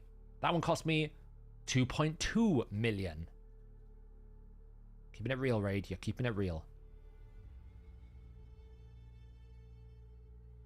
Yeah, I'm not saying remove gear swapping. And this is a big problem. A lot of people want gear swap removal to be free. But then you basically make the game a situation of... So I just need... one set of damage dealer, one set of this, because I can just swap it around for free. So what happened with Dragonair? Dragonair basically became a game of farm for one set and then just use that set on 17 different heroes. It was pretty boring by the end of it. Now, preset wise, I've run out of HP damage dealers because this is, I only have one set of HP nukes. So we might need to make him into like a HP nuker. Now, he's in a pretty good banner there. So that's great. That needs to be like crit damage with HP a high.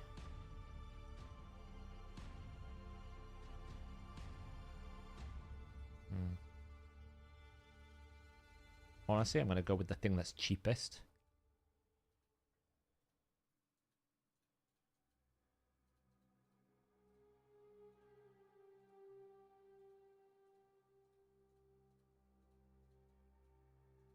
He's got kind of the best ring.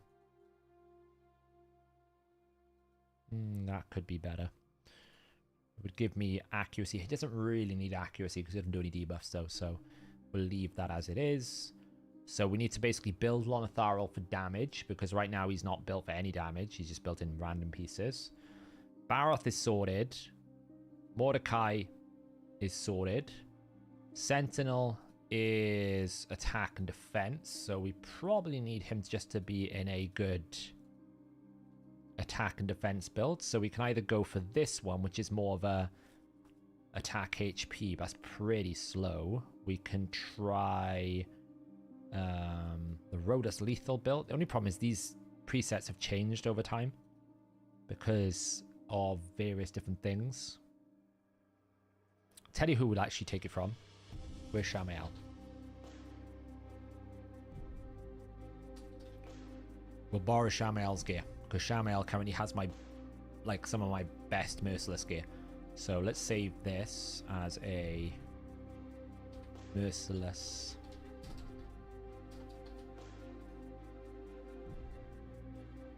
Save this as Hydra. Perfect. Now we can come out of that and we can go back into this to get the presets. Sentinel now can basically take that. So that's some of my best merciless. Need to make some space, of course we do.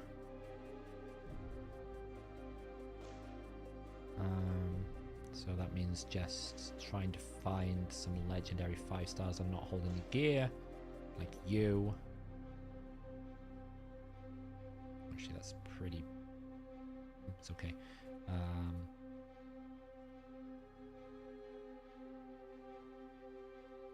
Cool. It's pretty bad. That's also better. Take that.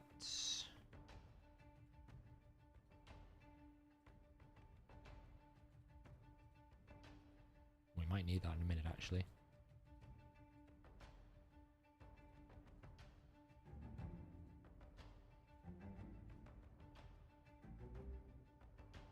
Okay, now we should be able to go to Sentinel, Filter, Preset Manager, try on. Okay, great.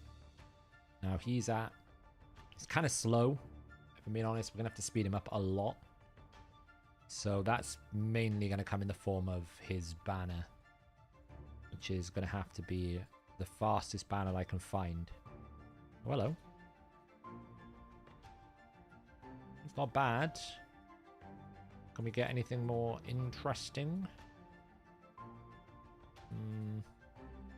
There's an artifact enhancement event on, so that'll do.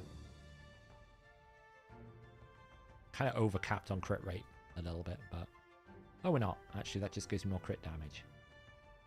Okay, he's still a bit slow. 197. That's going to be probably too slow.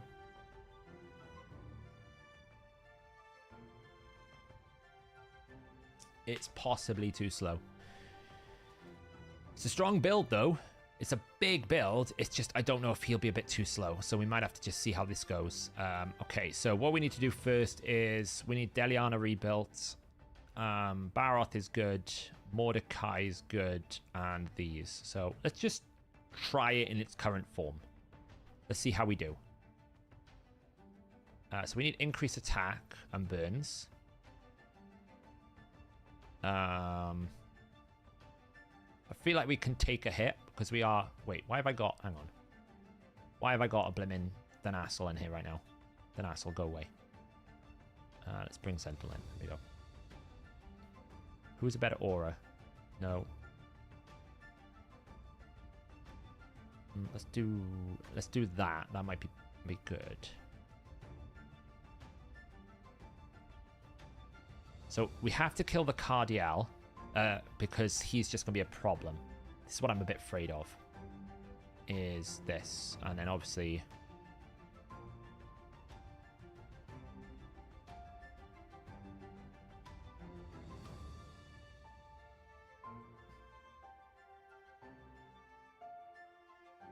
He's getting hit a lot.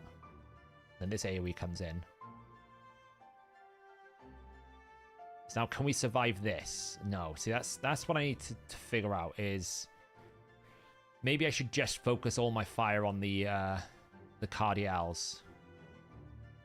I can do this or give me a shield. There's no point right now. I can just do that.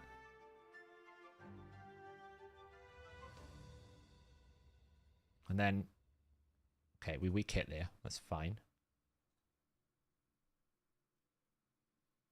Why am I trying to do it? Just because I could. It's literally the last wave they've got. And then I fully finish it. Oh, nice. We got stun. Kind of annoying that we got it on the one we wanted. That's okay.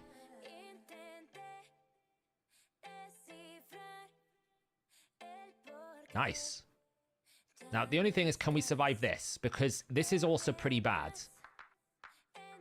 But normally we can survive this a little bit. If we take a nuke here, it's a bit of a problem. So we'll get a shield going. These debuffs hurt. Fortunately, I've got my leader in high resist.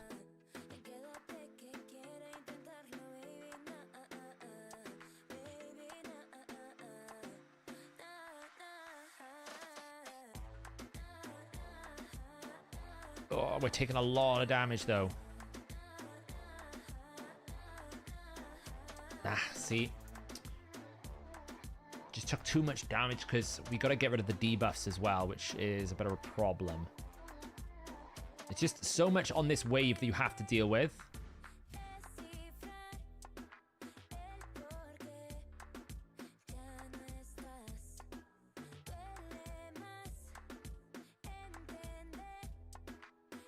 It's not bad.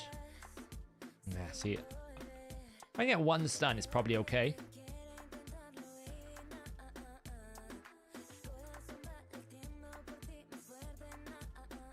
I can't decide which one I need to kill.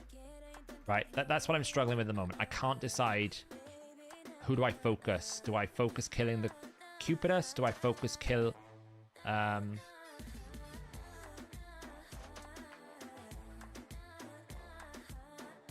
Like, do I focus killing off that? Or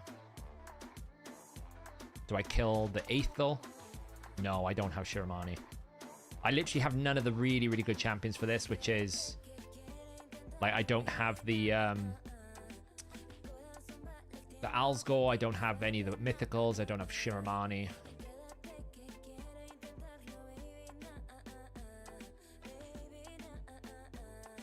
I mean, as long as I get some stuns, that would be helpful as well. I'm not even getting any stun set locks at the moment. Like, this is the problem. I can focus this really hard and kill one of them, but the other one's going to wreck me in a moment because of that. I should probably need to roll some RNG, which I'm not rolling at the moment. That's better. So let's try take him out.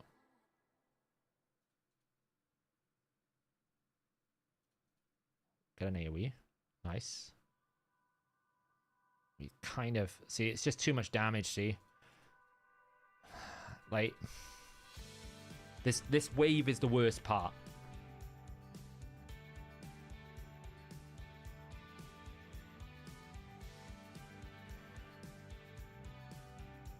Because I have to do so much to, like, solve the problem. I can get stun on that other one, it's great. Okay, we're going to decrease attack, so that's going to help. But this is the problem. We get double nuked. And I've just lost so much damage, I can't keep that Sentinel alive.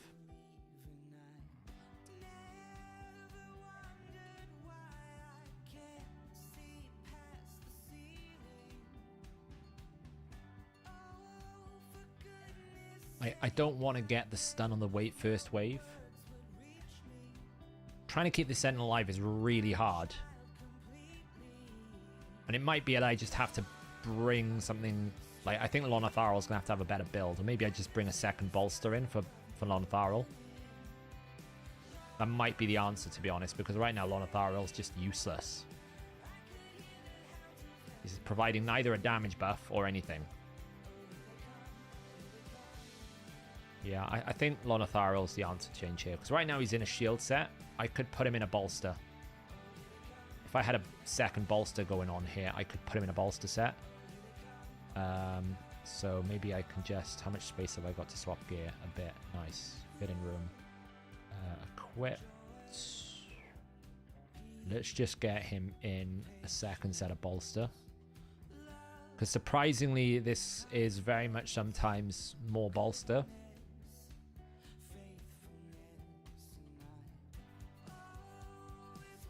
Which champions do I have in bolster?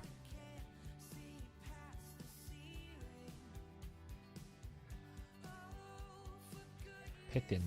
Is Pythian in bolster? I don't think Pythian's in bolster. I think I took him out. Yeah, he's not in bolster. Necret's in bolster. How good is his bolster gear? Not bad.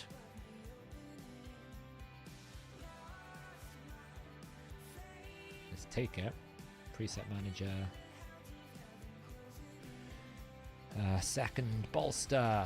It's not the best, but it might be good.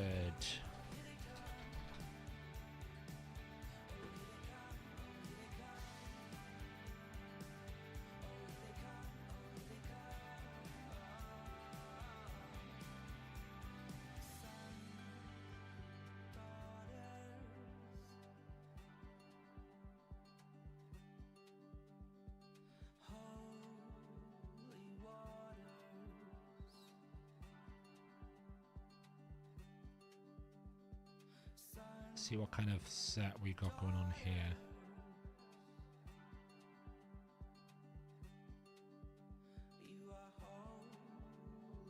Try Scartorsis, it will give me more speed. Or we could take more damage.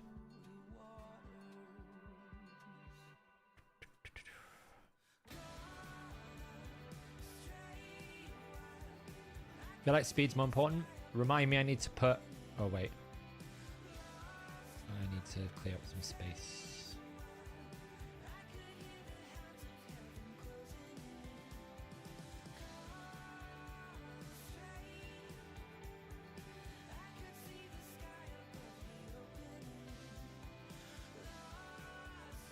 Not enough space in these things.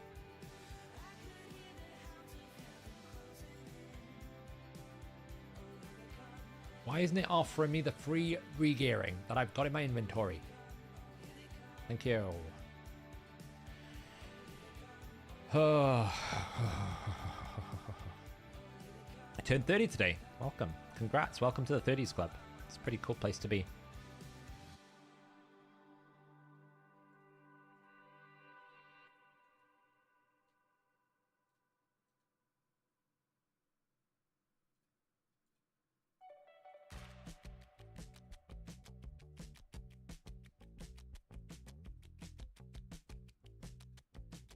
Right, remind me I need to swap out Scartorsis' boots. Need to do that. Right, who do I want to try this on? Honestly, Cardial's the biggest threat. Not a single stun set.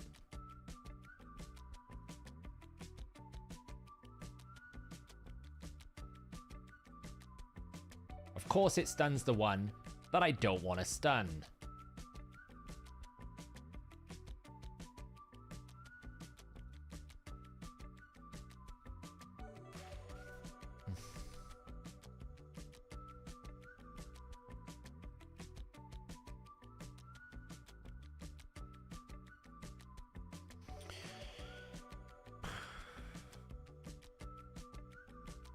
Man, not a single.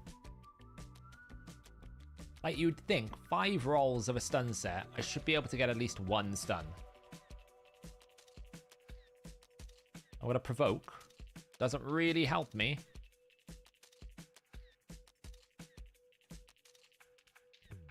Okay, that's great. Really good. Oh, he double weak hit. He double weak hit the Cardials. He double weak hit the Cardials. What an absolute douche. Sentinel man. He double hit both Cardials for weak hit.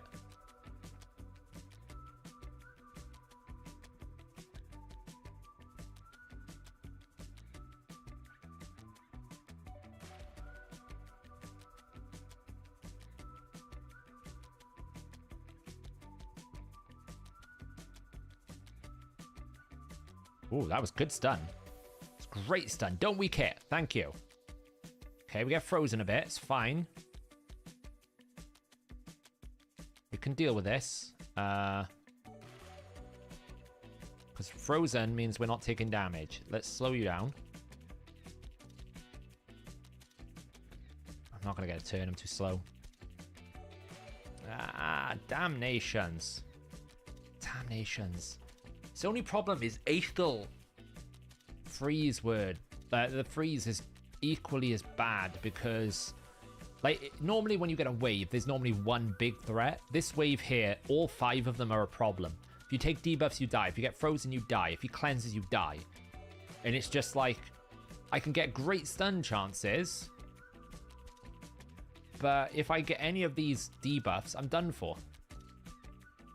So, like, I have to roll the perfect stun wave to just get through this. And then I know wave 2 is bad as well. Like, I'm going to die here because I'm going to take too much debuffs. So I just don't know who to focus because every single one of them is a problem.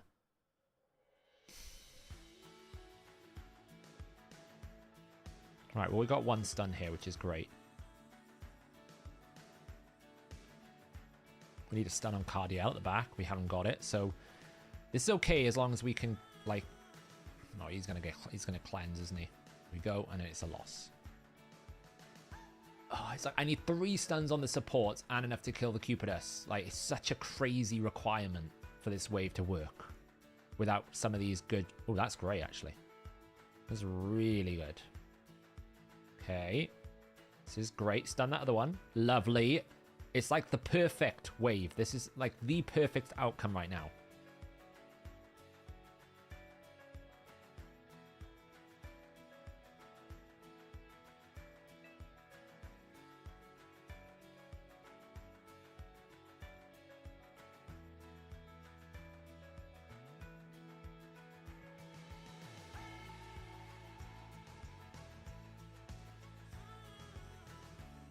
Now I just need to kill him before he kills me. Which is not going to happen because I'm so unlucky.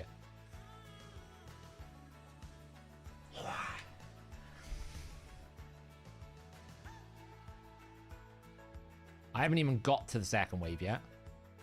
That's what I need, basically. It's perfect RNG here. And then to kill off these... The mistake I made... there was I didn't use Baroth to kill off the Cupidus. I should have used Baroth to kill off the Cupidus. So I actually lost that chance there. Okay, this is good. Well, let's kill off this. Nice. The only downside is we're going to get frozen. So I don't think I'm surviving. But you never know. There's a small possible chance. It's a very small chance that I win this. And it's if I can actually kill this dude without getting one shot. I didn't. I weak hit. I had to not weak hit that. If I double hit him, I was alright. Hey, guys. Hey YST, hey MTG, how's it going? Welcome to the hell. This is the last stage. It's my last stage that I need here. Boom. Kind of weak hit. It's alright. No, I didn't get enough DC. Why am I not using geomancer? Just because I find geomancer the most useless champion in the game. Because all she does is AoE revive.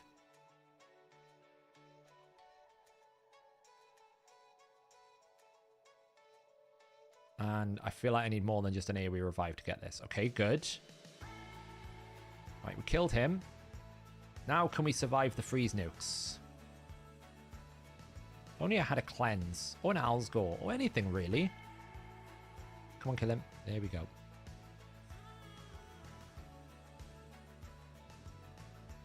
This is just the worst example in the game for what they did with Sintranos, which is you need like, and it's got better because they've expanded the pool, right?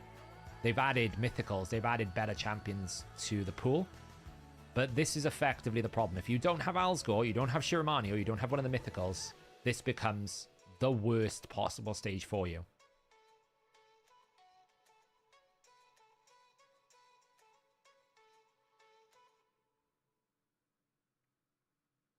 Okay, we got one stun there. Decreased defense is what I need. No more stuns, so we're probably going to have to restart. Depends. Honestly, the Aethel freeze is kind of... The Aethel stun is the most important one. Because it's the Aethel that is doing the problem for me here. Because the debuff, the freeze, it cost me an entire round.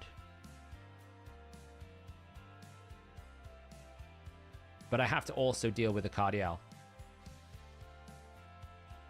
This is a good one. Nice. Now we just need the stun on Aethel. AoE nuke. Kill off both of those two. Perfect. Now we need to somehow kill the two of them off. I'm going to try it. We weak hit one. Nice, we got a stun. Kill off the Aethel. Lovely. Now we need to kill off the Cupidus fast. Nice. Okay, we've managed to survive to wave 2. Let's see how horrible wave 2 is. And we got all of our cooldowns down, which is great. Alright. Oh god, it's 2 Anorak double Valkyrie.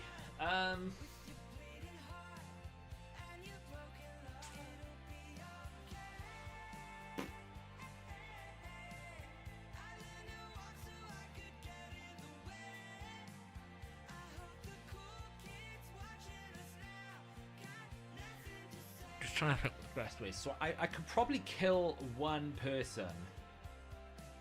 So the one person I'm going to have to kill is 2 Hanorak. So we're going to burst.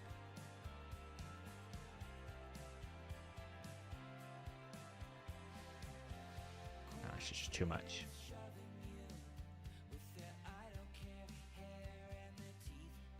I shouldn't have A3'd. I was hoping the increased attack. I should have A2'd to drop turn meter. And it's over now. Well, you know. I should have A2'd, not A3'd.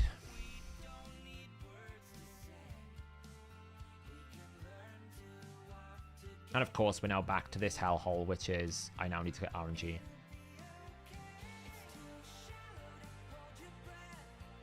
Hey, Bronco. Yeah, we're here again. It's a pretty good setup. Oh, double weak hit. Serious. I'm only going to do this if I can actually...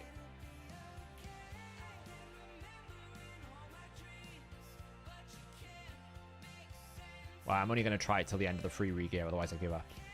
Just accept my fate.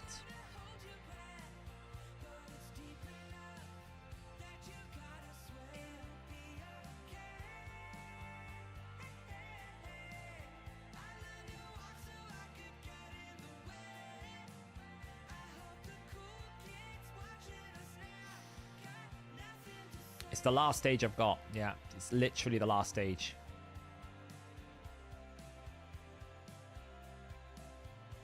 I haven't rebuilt Deliana yet. She's still in my nuke stun set.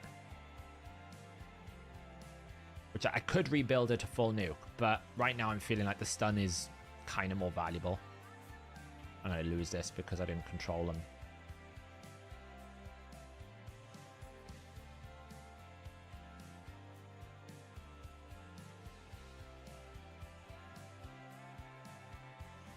Basically HP, force, and 3 factions. It's pretty awful.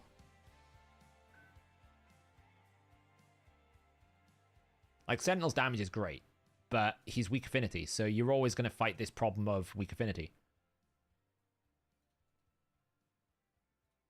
The mistake I made when I got to wave 2 there was I A3'd and I just gave turn meter over to them. I should have A2'd to drop turn meter instead. That was the mistake I made.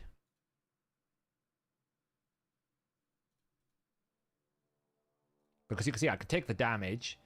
They will get counterattacks. Not much I can really do about that. But as long as they can't cleanse the CC, that's the most important thing. Because if they can cleanse the CC, then that's a bit of a problem. This is probably going to be a wipe because I can't stop the freeze and the debuffs. Boom. Freeze, freeze. Boom, boom. And now the freeze here is the problem. I lose the turn. And unless, yeah, like, you just... It's such a stupid thing that they've done. They basically create so many restrictions that the challenge is not building champions anymore. The challenge is, does the RNG go in your favor, or did you manage to get lucky and pull the one champion that makes it intolerable? Because I can't bring a cleanse, I can't bring a crowd control, really. It's all just like, will the sets and RNG, like, weak hitting. The whole point, I say this, I feel like I say this on repeat. Every single time I do these horrible stages in Curse City, I say it on repeat. The point of Affinity is not to create challenging content that I have to run my negative Affinity into.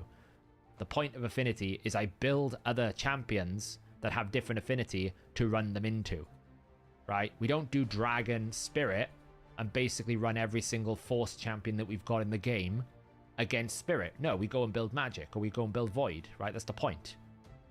So using Affinity as a restriction is fine, but not in this situation where it's like, oh, by the way, the only way you can kill one of the worst combination of champions to try and hit in the game is to roll RNG. Because not even like I can, Wave 2 I can deal with. But it's like the whole point of Cupidus Venus is you don't hit Cupidus Venus, and you have to. And there's no viable alternative than do this over and over and over again until the gods favor you. So stupid.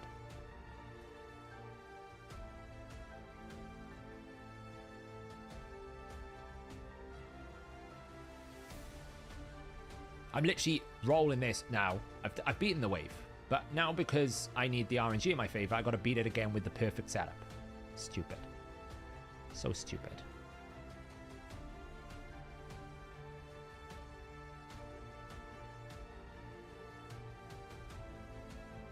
And I wouldn't do this if the other waves, the other stages didn't tempt me into feeling like I can finish it. And because it's literally the last stage, I feel bad by not completing it.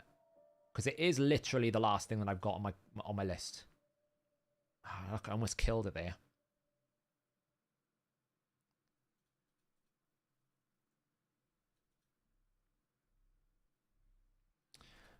Normally with Carnage, it's about a 9-month cycle if you could do everything but the 40 candle quest, which is what this would give me. It's about a 9-month wait. If you can do all the quests, it's 5 months. And if you miss another awaken, I think it becomes 12 months. So the average person doing endgame, this all in endgame, should do it in about 9 to 12 months. Is the average, like, endgame, average late game player, I would say. 9 to 12 months. Can we stop stunning the one that I'm ally attacking? Please.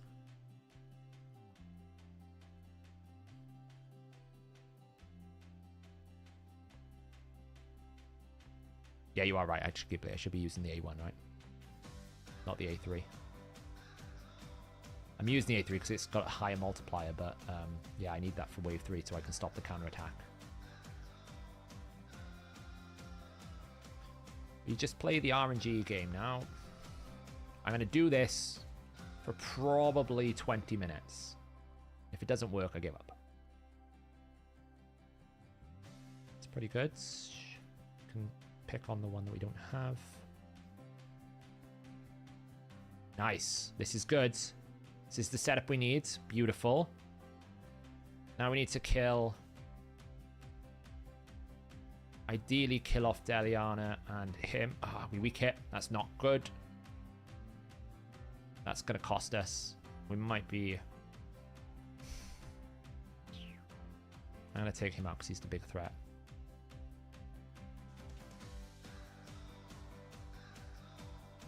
Might still be okay. As long as we don't get freeze blasted.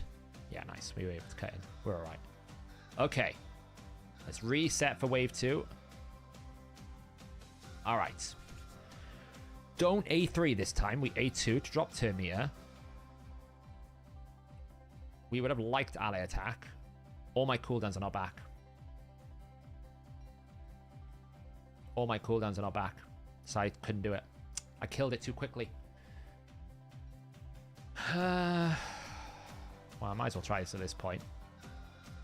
Might be alright. Not over yet.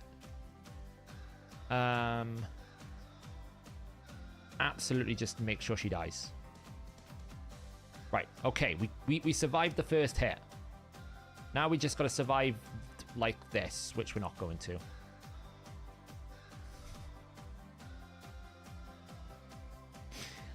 Oh, we were so close, but I didn't have my cooldowns. I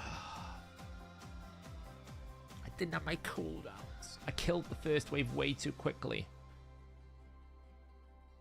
Damnations.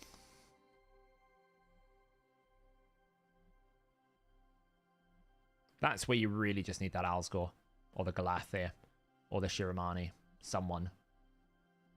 Any CC.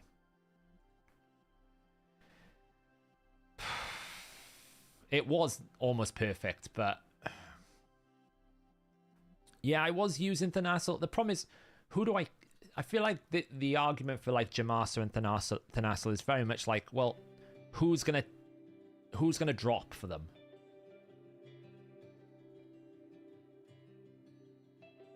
Yeah, I could too. Like, let me focus Aethel then. The problem with Cardiel, if you leave him up, is less that. It's the fact that he can cleanse any CC. He replaces Barroth. Barroth is the one that's doing the damage, though.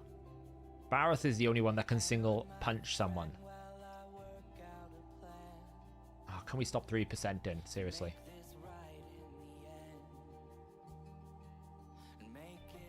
Yeah, there's an argument that maybe I don't need Lorna Tharl.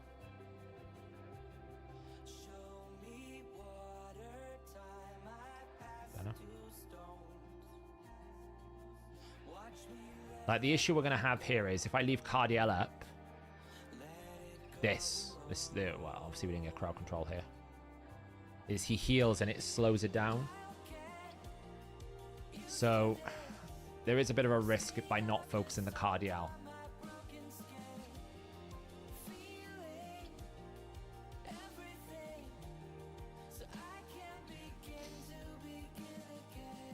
The other biggest gripe I have with Sintranos is they need to have wave save or something, because it just takes me so long to get back to where I was because I have to roll the RNG again. Like, I feel like you should be able to have like checkpoints, because I've beaten wave 1. I know how to beat it, but I've now got to roll all of this 3% RNG affinity. It's just so much.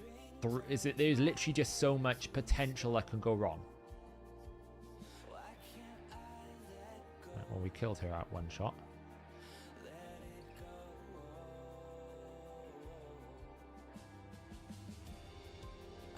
Can kill him. Watch this now. This is why you can't leave him too much. This is going to be very difficult for me to be able to deal with this problem now, because I can't stop the pump because he's put block buffs up. So that's the only reason why I always target Cardiel, because if he gets that A3 off, you've got no chance.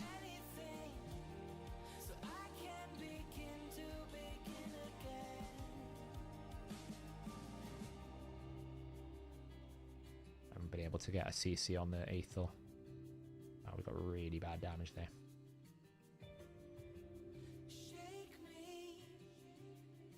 Yeah, but if I take her out of stun set, she might be able to, but she ain't gonna one shot that well. I don't even know if I've got masteries on her right now. I feel like if you have a 6-star Deliana, I bet. Like, when you say she can one shot, what kind of awakening have you got on her? Because right now my Deliana at 3-star is not gonna one shot anything. She's not even got the masteries to do it.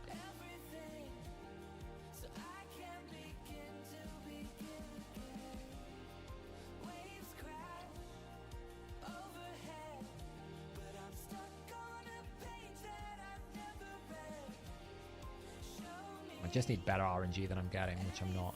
Like this weak hit. Yeah, like that's it. Like she's not in a state that she's one-shotting anything. She's not booked. Whoa, Deliana went nuts there. Thank you. This is a good one. Would have preferred another AoE, but it's fine. Oh, that's not great.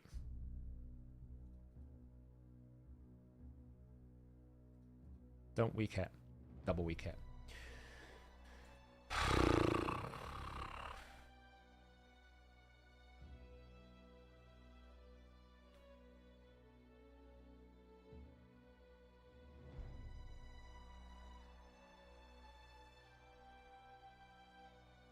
I don't know if I can be bothered. I don't know if the 40 candles are worth it. Yeah, it gets me closer to another chest, but this is the worst. Like, my roster's pretty good.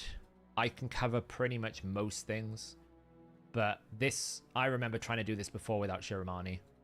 And it was horrible. And it remains to be horrible. Be able to kill one. But I'm just going to die. Look, this into sweep. Boom. Yeah, the problem isn't the free... The problem is, like, look, I can one-shot Aethel. That's not a problem. Right? The issue is, if I focus that, now I've got to basically kill all of these or get a stun on Cardial, which I did, which is great. This will kill off no one because I weak hit, so I have to start again, right? So I can focus one of them, but I can't deal with all three without perfect RNG. Because trying to keep this Sentinel alive without good crowd control is really, really hard.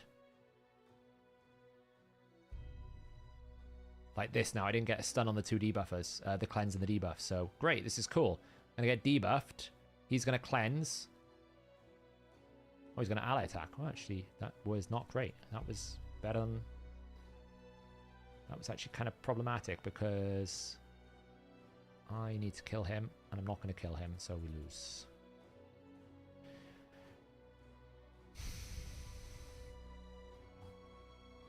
I mean, I could... Yeah, well, I can freeze them up. The problem is when you freeze someone, it takes harder to kill them, so when they come out of Frost, they kill you anyway, right? There's... Unfortunately, this is nothing about... Like, you can optimize a little bit. Like, I could probably build more damage into Daliana. I could book Daliana. But fundamentally, this is not going to be any better because I don't have the champions, right?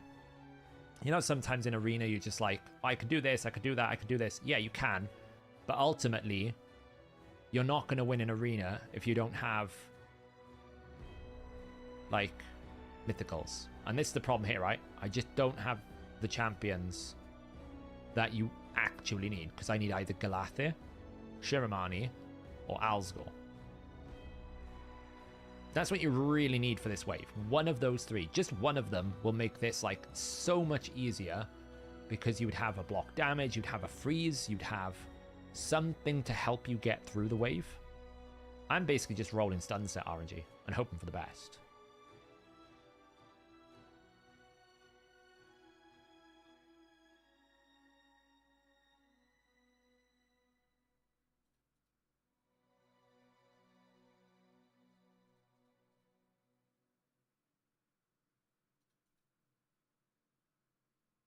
I haven't frozen, so it's no point. I'm going to get froze blasted, so...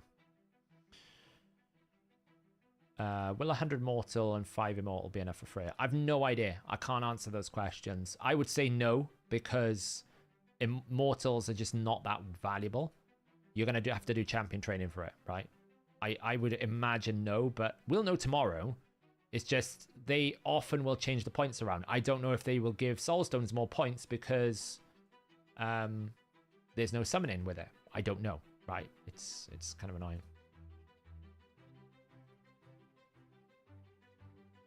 Like, if you've got Eternals, they'll be a lot more valuable, but Mortals won't be that valuable, unfortunately.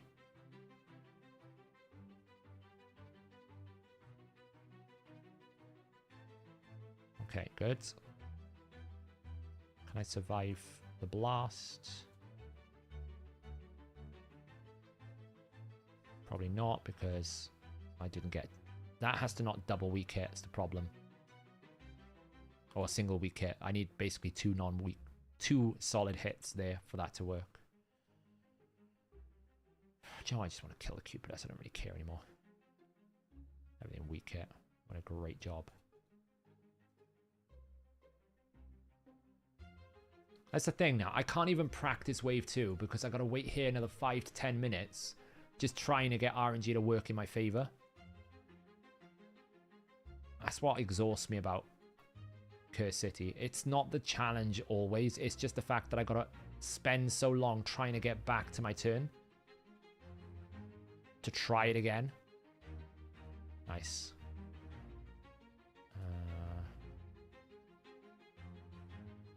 I need a stun. He's going to blast the crap out of me. And I can't stop him. It's the worst one to leave up. How long did it take you to get 80 Immortal Soul Essence on the last few missions? It depends a lot on Sunday. If you get good Sunday RNG, it's not too bad. I didn't get any, so it took me about 3 to 4 weeks. I don't know if I can kill this dude. No, it's just too much weak hitting.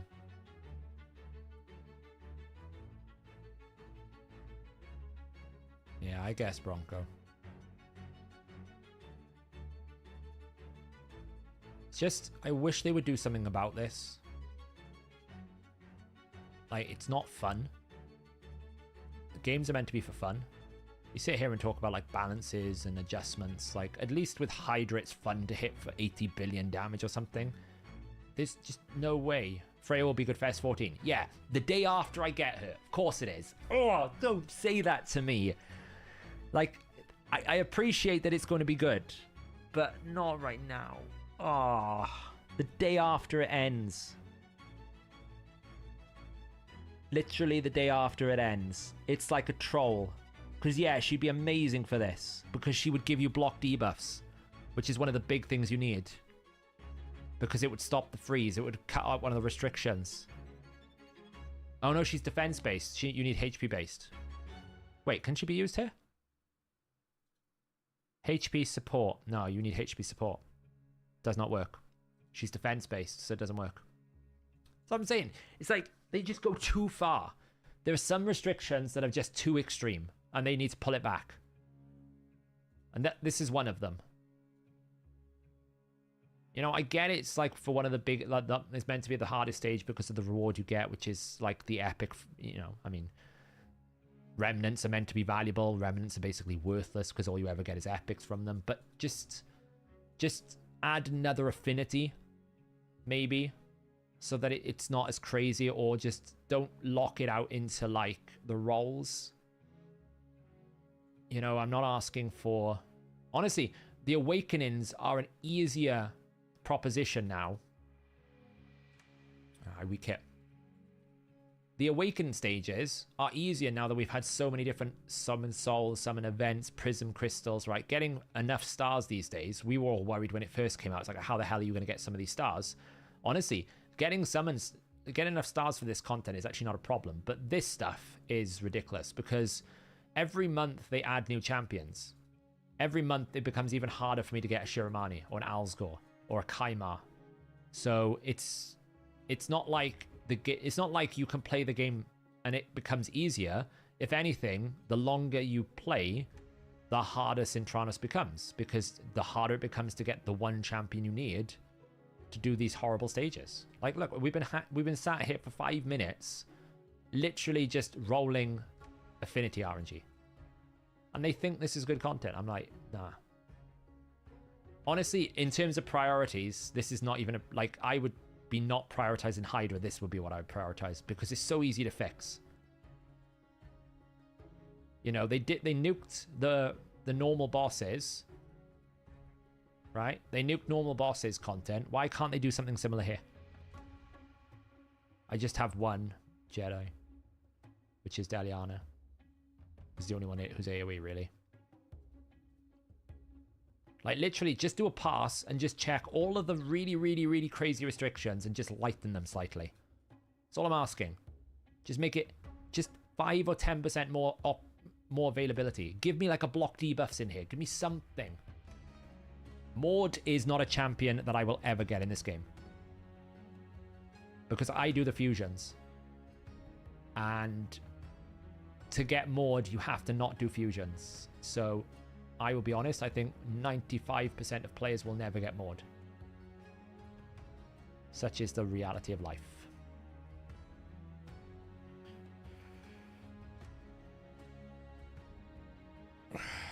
Yeah, do you remember actually when it first came out? They were like, oh yeah, we're going to do different difficulties for Sintranos. I'm like, I think that went down the toilet as soon as people realized how awful these restrictions actually were. Because again, the problem is not challenge. It's not difficult content. It's punitive content. It's prohibitive content. It's not actually hard. Because if you have the champions, it's really easy. It's pretty straightforward. Nothing about this is difficult other than the fact you don't have the champion. And again, they could have just run 2 Cupiduses without the Venus, but they deliberately put the worst possible combination. Just like when you have to fight Taras Marichka with epics. It's like, are you serious? You're literally making me fight some of the best Void Legendaries in the game with a bunch of epics. Imagine if we didn't have area bonuses, blessings, stuff to actually get us through bolster. Imagine if we didn't have that. It'd be impossible.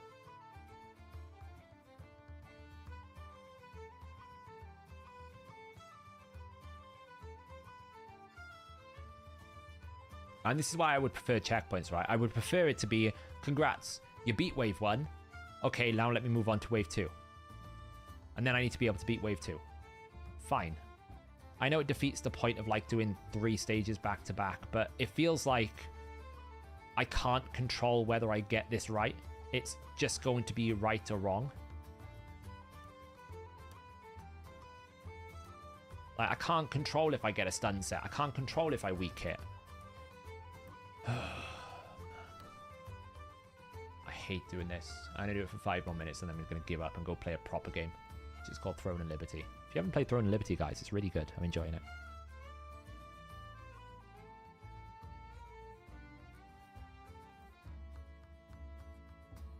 Nuke, freeze, nuke, nuke. Look at that. Of course it crit. The one that I can't keep alive. The only one that I can't keep alive is the one that it crit.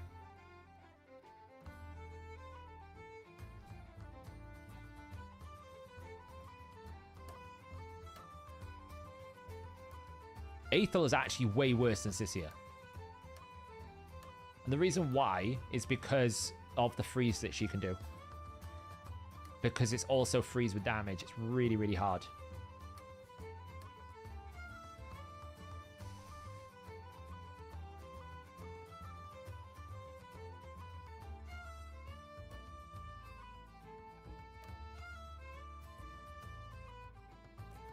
I don't really know how I can make this. I don't actually think I can do it. And if I do, it will be like the most godly RNG run that you've ever seen. Because there's just too much RNG. I need to mitigate the RNG somehow. Like, if I book Deliano and I finished in Masteries, then maybe. But I might just give up, honestly. I just don't even know. It's just not worth it, is it? It's annoying I'm at 100 out of 101. That's what, if I hadn't done 19 and 18 and 7 and like all the others, I wouldn't bother. But it's just because I'm so close to finishing the entire rotation that I'm like, ugh.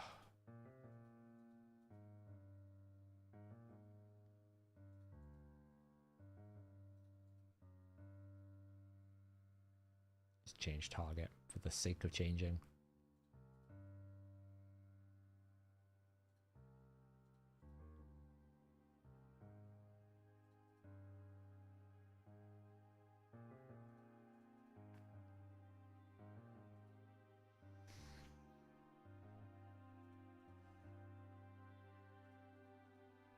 I am pretty much kill her off without even trying, which is great, but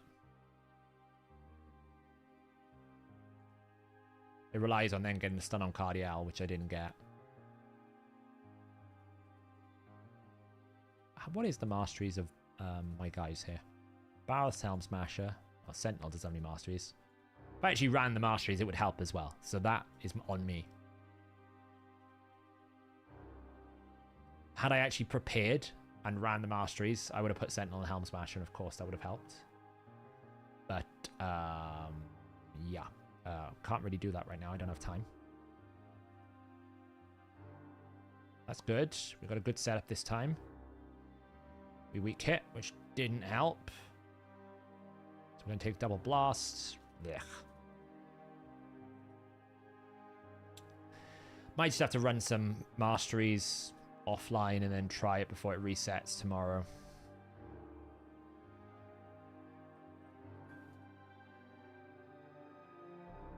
It's just I'd have to pay a lot of silver to swap gear again. Problem is, this is just going to freeze blast me, and then I can't really do anything because I can't recover back from the turn that I lost. I mean, at least we didn't get decreased defense. There's a small chance. Oh wait, she used her A3. Never mind.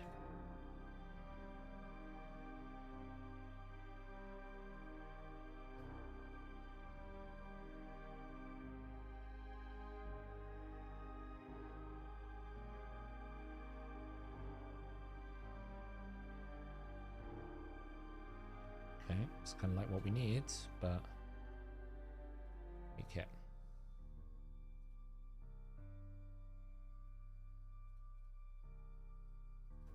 Like, I've been stuck here for literally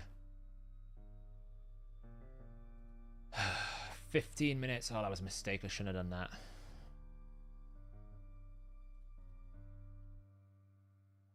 Really? Yeah, might survive this. Oh, he's faster than Aethel. That was a mistake I made. If I hadn't done that, I would have been alright.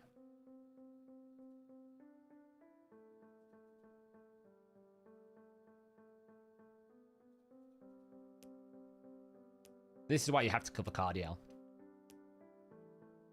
Because the Cardiel is just nonsense strong at cleansing. Oh, there's a chance here. Had I done that this time.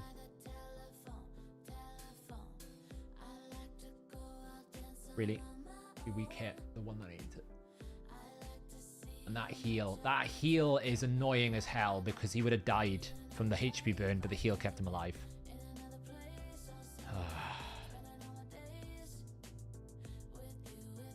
I think you'll have to do training as well. I'd be surprised if you can do it all in.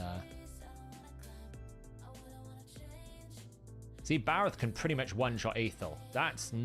Aethel's not a problem. But then trying to kill these. So maybe if I just run masteries, put Deliana straight into full damage as well. And just maybe run them like that. Because Bareth is... like, that's why I don't drop Bareth. Because Bareth hits really hard. Like, he can pump damage when he needs to. It's just whether or not this guy then can come in and clean up. But if he's got Helm Smasher, maybe...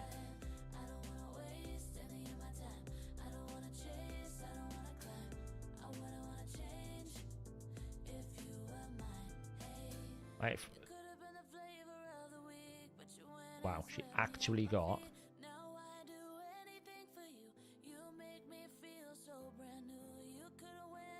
Probably should have just taken out Cardiel there. See, that's the problem. If you don't kill Cardiel, he cleanses everything. That was godly CC. I should have A3'd the Cardiel.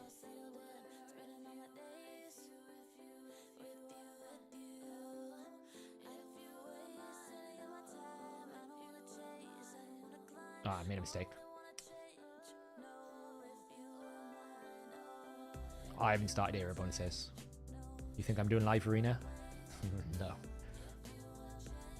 again, I don't think area bonuses is the problem. Like, I think Raid will try Playroom will try everything they can to get around answering the real problem here, which is why the hell am I running negative affinity into this? Like, why am I forced to run negative affinity into a team? I should never be forced to. That's not what affinity is for. Affinity is about requiring you to, like, run. Right, we might be able to survive here now. Affinity is about effectively requiring you to build other champions to counteract the negative affinity. Right, that is the goal of it. That's why it exists. It is not for this situation where he one-shots my champion. because he's got a freaking crit rate buff.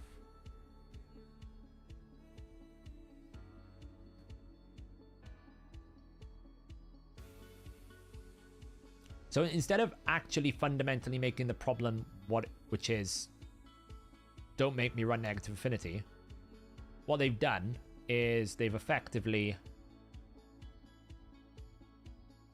gone, oh, well, you can get area bonuses, right? Area bonuses solve the problem. It's like, no. Area bonuses should not solve the problem. And I get debuffed. There's a small chance. Nope.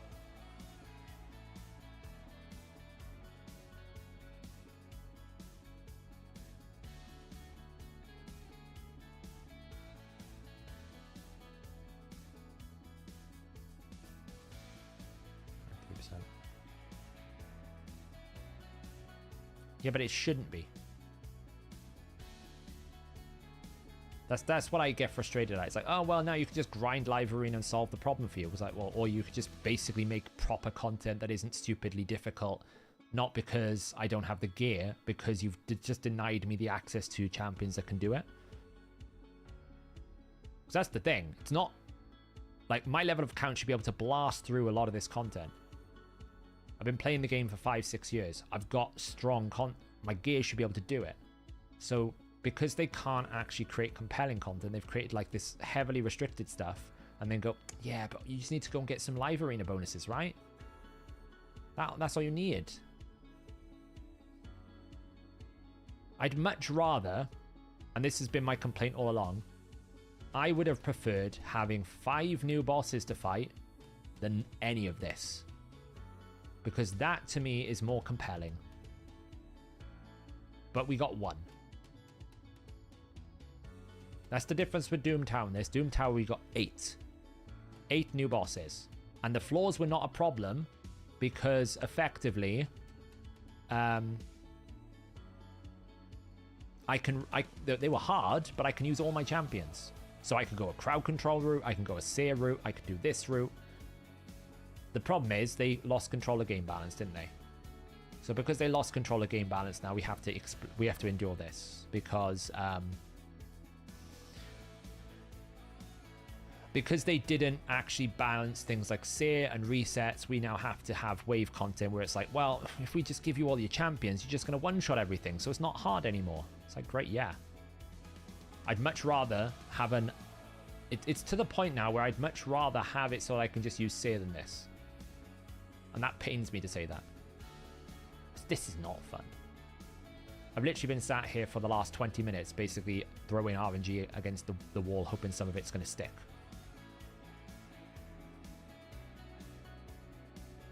And because we didn't get any crowd control of these, we've lost.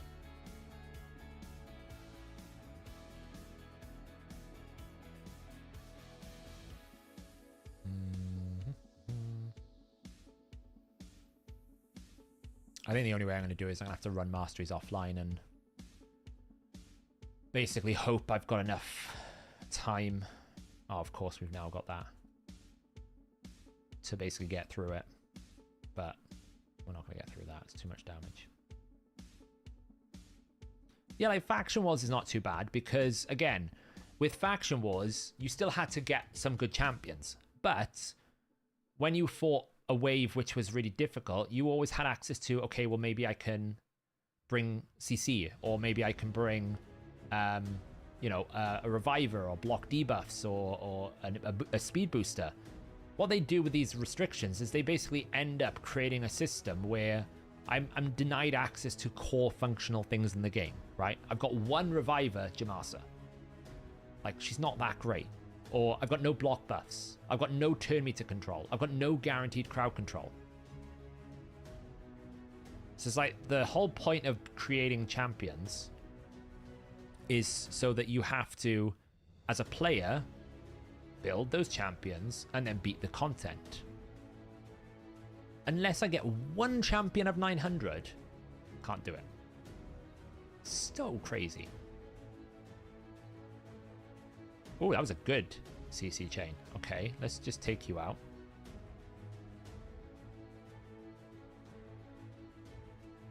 Okay, Aethel's down. Now we just got to survive the onslaught.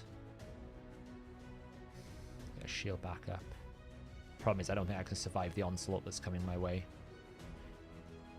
Which is these two that are left. I need to CC them. Not gonna happen. Too much damage.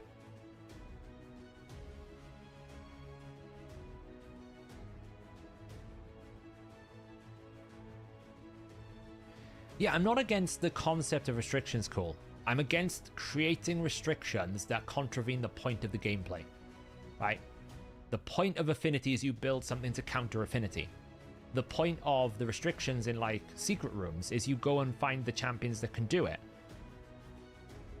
What they've done in Sintranos is they've effectively manufactured content where you have to run negative affinity. You have to run RNG sets. So it's not like I can build anything to solve that problem unless I go and get that 1 or 2 champions. They just need to find those stages. Like there's a stage 21 that's really bad. It's like if you haven't got Uko, I think it is, or Artak, you've got no chance. So that's all I'm asking for them to do is to find those few extreme examples, go in and correct the mistake, which was we overtuned the restriction. It happens, right? When you build all these different combinations, you are always going to have some stages where it's just like, oh, we overtuned it a bit. Right? It's going to happen. I'm going to kill it. The problem is I got too much damage now. I don't have any of my cooldowns because I killed it too quickly. Troll. Oh well. Killed the wave too quickly.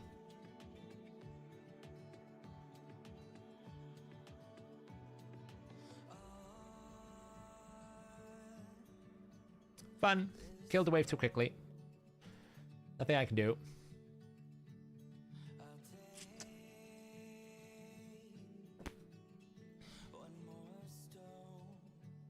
It's just because it's the last stage. It's literally the last stage I have available to me.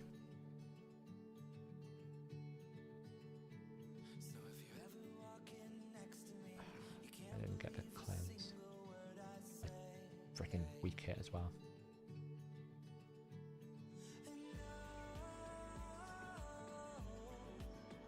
Yeah, I mean, if you've got the mythicals for it. This is why I've said along for ages, like, mythicals were built for Curse City because of their dual role capability. So, to be fair to Plarium, they outwardly said mythicals are designed, that this is why you'll need mythical champions. They're right, you need mythicals for this. But mythicals should make it easier. It shouldn't be like, if you don't have this champion, prepare for hell, right? I mean, that's what this has become. Like, I'm literally now trying to find the right balance between killing things quickly and not quickly.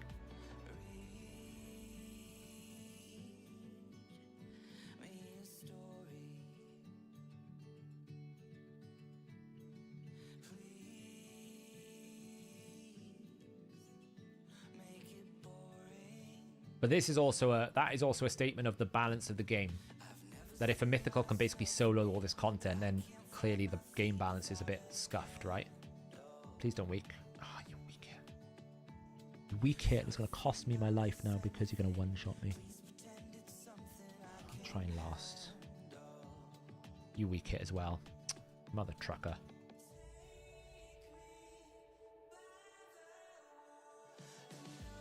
I do think they're making mythicals easier to get, to be fair. They are making them easier to get.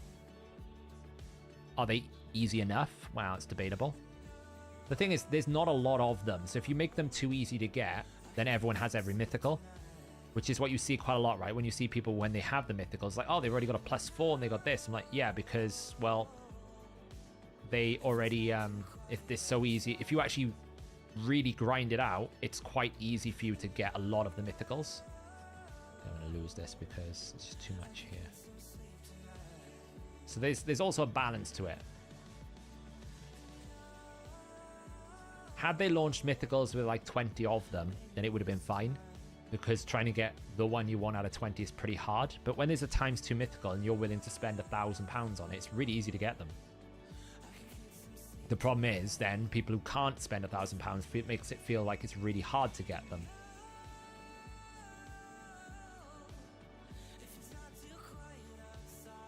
Right, we're going to run it for a few more attempts, then I'm going to quit and put all my gear back on the champions that matter.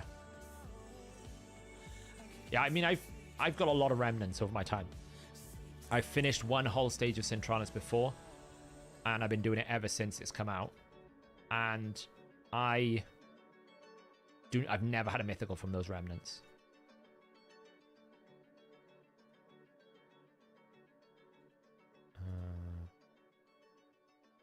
Kill her off.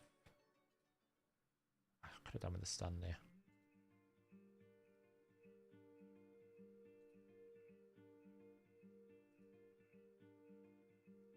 I'm just going to lose my champ.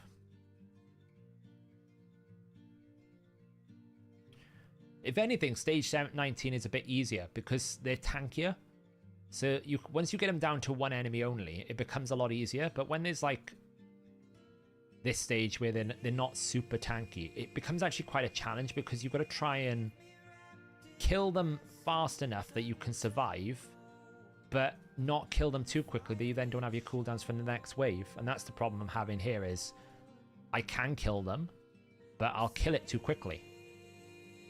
And even leaving one of them alive, because of how every single one of this wave has some sort of like win condition, is a problem. Like, if I get debuffed, I lose. If Cardiel cleanses, I lose. If he uses A3, I lose. So it's like, I need all of them stunned, and then I need it to be really, really slow damage at the end. But if you bring too much damage, it doesn't work, which, you know, maybe I've got too much damage here. But I've only got 2 principal damage dealers. But the waves are so squishy that I will just kill them.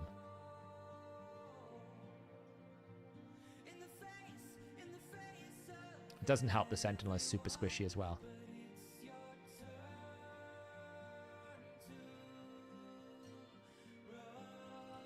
Primal Shards are pretty good now. The thing about Primal Shards is you have to play the endgame content. You play Live Arena, you play Siege, you play Hydra Crash, you'll get a lot of Primal Shards. So you just need to play the endgame content.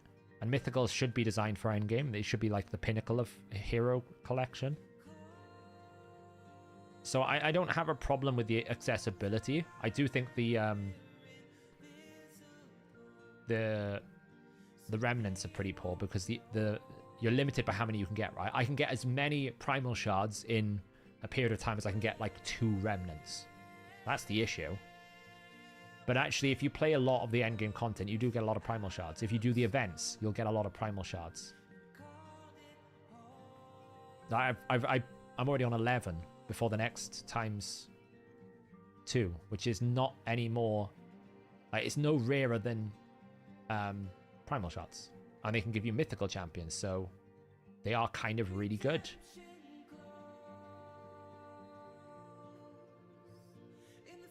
And they get free stunned. Boom, boom.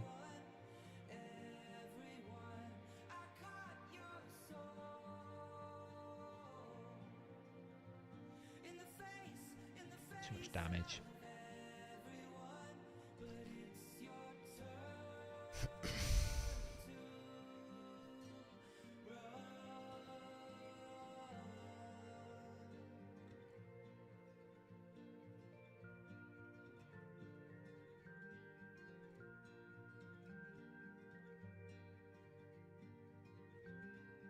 Well, they don't really have the rates of ancients. That's a bit of a misconception. They have double ancient rates, right? And they can give you access to mythicals. That's like basically saying void shards have got the same rate of ancients, so they should be worth the same amount. Well, no, because one gives you void champions, the other one doesn't. So I think that's a bit of a misconception to make that statement, if I'm being honest.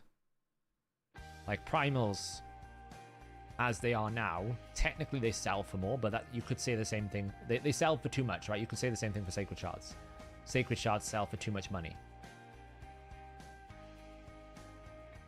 But that doesn't mean that they are like not accessible in the game, because they're pretty accessible now. The quartz exchange works for quite a lot of things.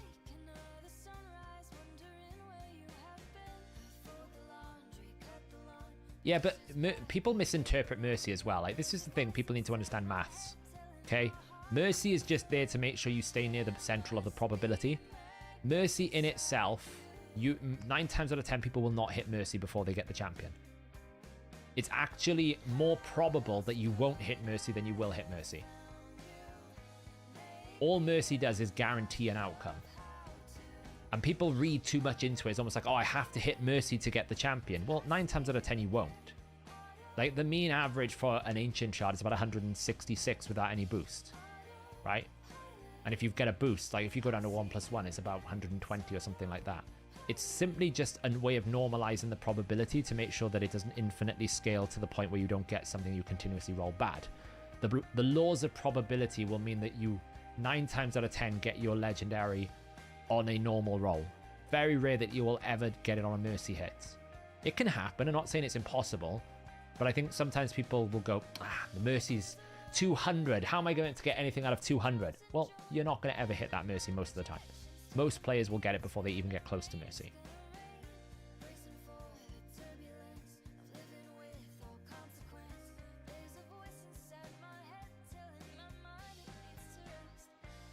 Of course, I've hit that now.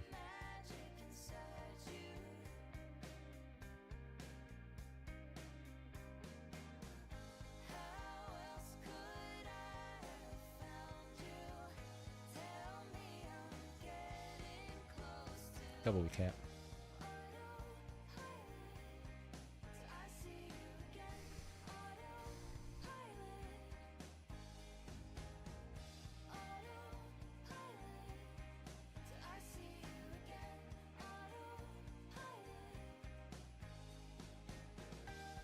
And I also think the people that will sit there and say, oh, I hit Mercy every single time, are just hyperbolic.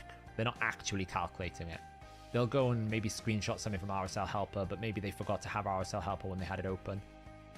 Like, it's just natural. If you feel like you... Like, the people who say, oh, clan boss rewards are terrible, they've nerfed them, I'm not getting anything out of it. It's just because they're on an average probability that's a little bit low roll. You'll never hear them complain when they get, like, 6 Sacreds in like, 3 weeks or 2 weeks. Maybe even less than that. But you will hear when they don't roll, which is just like the classic. And it's got nothing to do with the fact that the rates have changed. It's just that we bias our brain psychology into a position where we highlight the negative and not the positive. So we'll never note in our brains that we're high rolling. We'll always note when we We'll always note when we low roll the situation, which means that whenever Clan Boss doesn't give me Sacred Shards, they must have nerfed Clan Boss rewards. It's never, you never hear anyone say, did they buff Clan Boss rewards because I'm getting a lot of Sacred Shards? Ever. Right? You'll never hear anyone say that.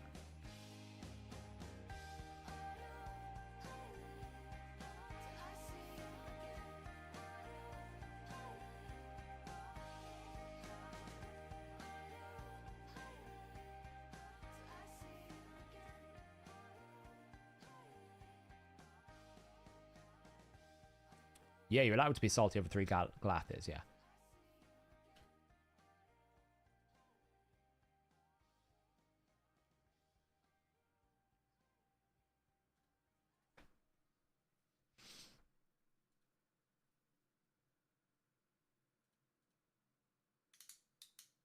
We hit them. Damn.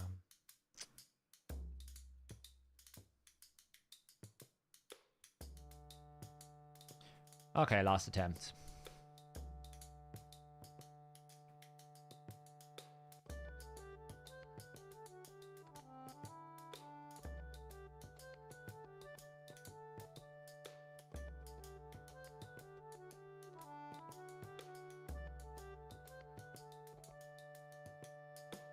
Alright, we're done. No more. Not worth it. Can't bother to get the chest. I'd have liked to have got 101, but I just can't be bothered. This stage is just not worth it unless you've got one of the OPs. If you have Shiramani, Galathir, or Alsgore, or Alaz, great, congrats. You could do it really easy. If you haven't got them, it's not worth your sanity, in my opinion. Let's put my champions back together. I'm done. I am done. Not worth it. It's not worth the chest, basically. Oh man, I've lost my regear. That was no way we've been in there an hour.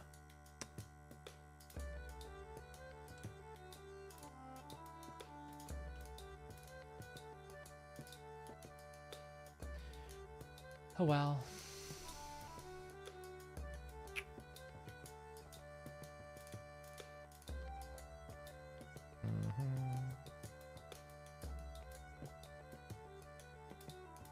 Let's waste some silver.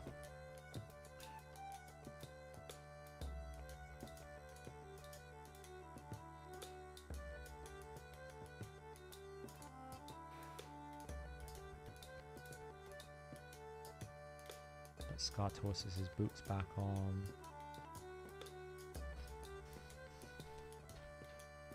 I tried it. As someone said earlier, why would you bother if you're why would you bother if you've already got Carnage? You're correct. Like, the only reason why I did it is because I got baited into thinking I could do it. Who else did I take gear off of? Necrat, right?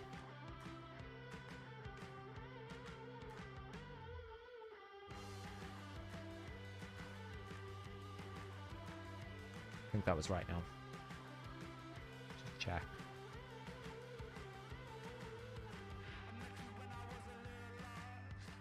Deliano didn't change. Oh, and Shamiel.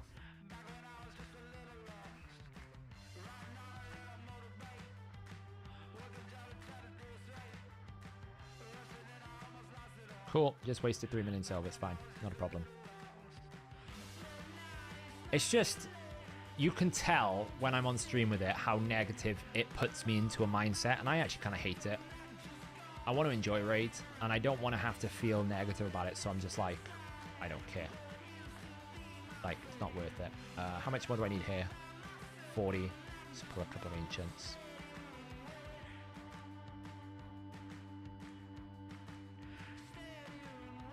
I just get negative with it, right? So I need to remember what I said before, where it was like, I'm never doing that again. It's just not worth it. No, I don't, but I need to do another cleanse because I'm running out of space. Is Carnage good? Yeah, Carnage is great. Honestly, Carnage, when I get his 5-star soul, will be really good. Carnage is great. Done. Okay, that's good. Tag team I don't need to do. We can wait till tomorrow. Classic arena, we need to blast, but it's not a problem. Events, we're waiting. So cool, we're all pretty much ready for tomorrow then. I will do a deck fate event video tomorrow. That will happen. Won't be missing this one. And we'll see what happens. So, yeah. Would I still be playing this game if you weren't involved in HA? Yeah, of course. I love seeing the new champions come out and seeing what kind of damage we can do. No, Gieth is basically in my queue to master Chris. So I leveled up to 60 in the last training event, but I need to do the masters on her, and then I want to test her out.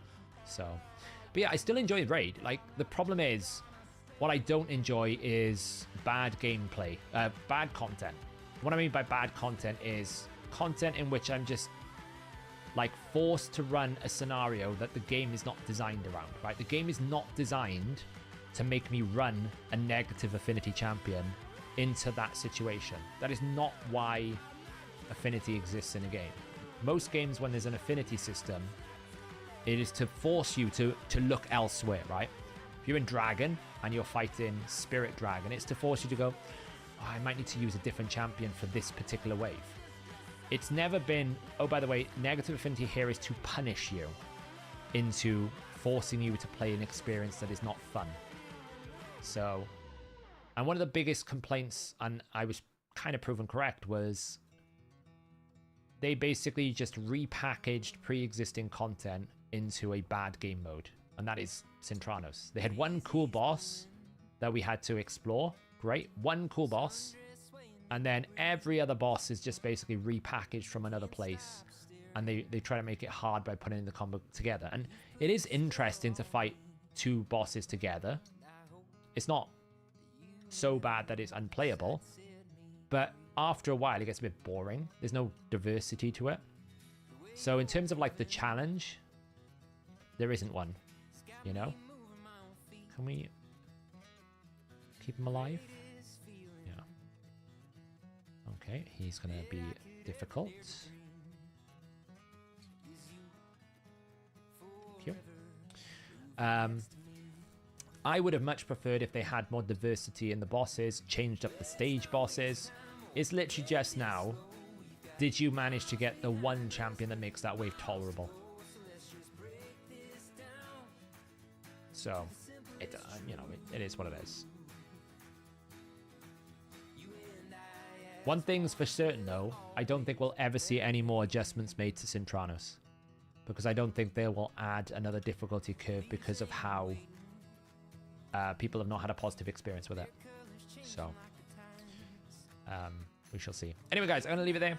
Thanks for hanging out. I will be back either tomorrow or Tuesday. I haven't quite decided. We'll see what the deck looks like tomorrow. If it's going to be a big grind, I might move the stream forward. Speaking of primal shards, there will be a primal shard available here. Look. It's cool. Wait, is that saying there's going to be part of the fusion? No. Why has it got fragments? Why does it have a picture of fragments? Oh, it's fragments for Freya. Of course it is. It's fragments for Freya. I was like, why has it got picture for fragments? It's because they're going to give you Freya fragments. Of course it is. So yeah. So it's cool. At some point now, I got to decide what I'm going to do with my 21 Sacreds. It's kind of cool. And look, as I said, I'm up to 11 primals.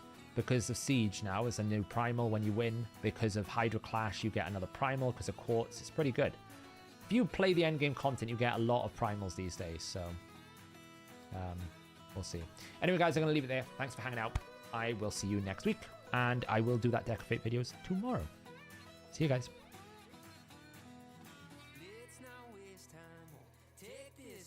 We got miles behind us, but miles to go, so let's just break this down to the simplest truth.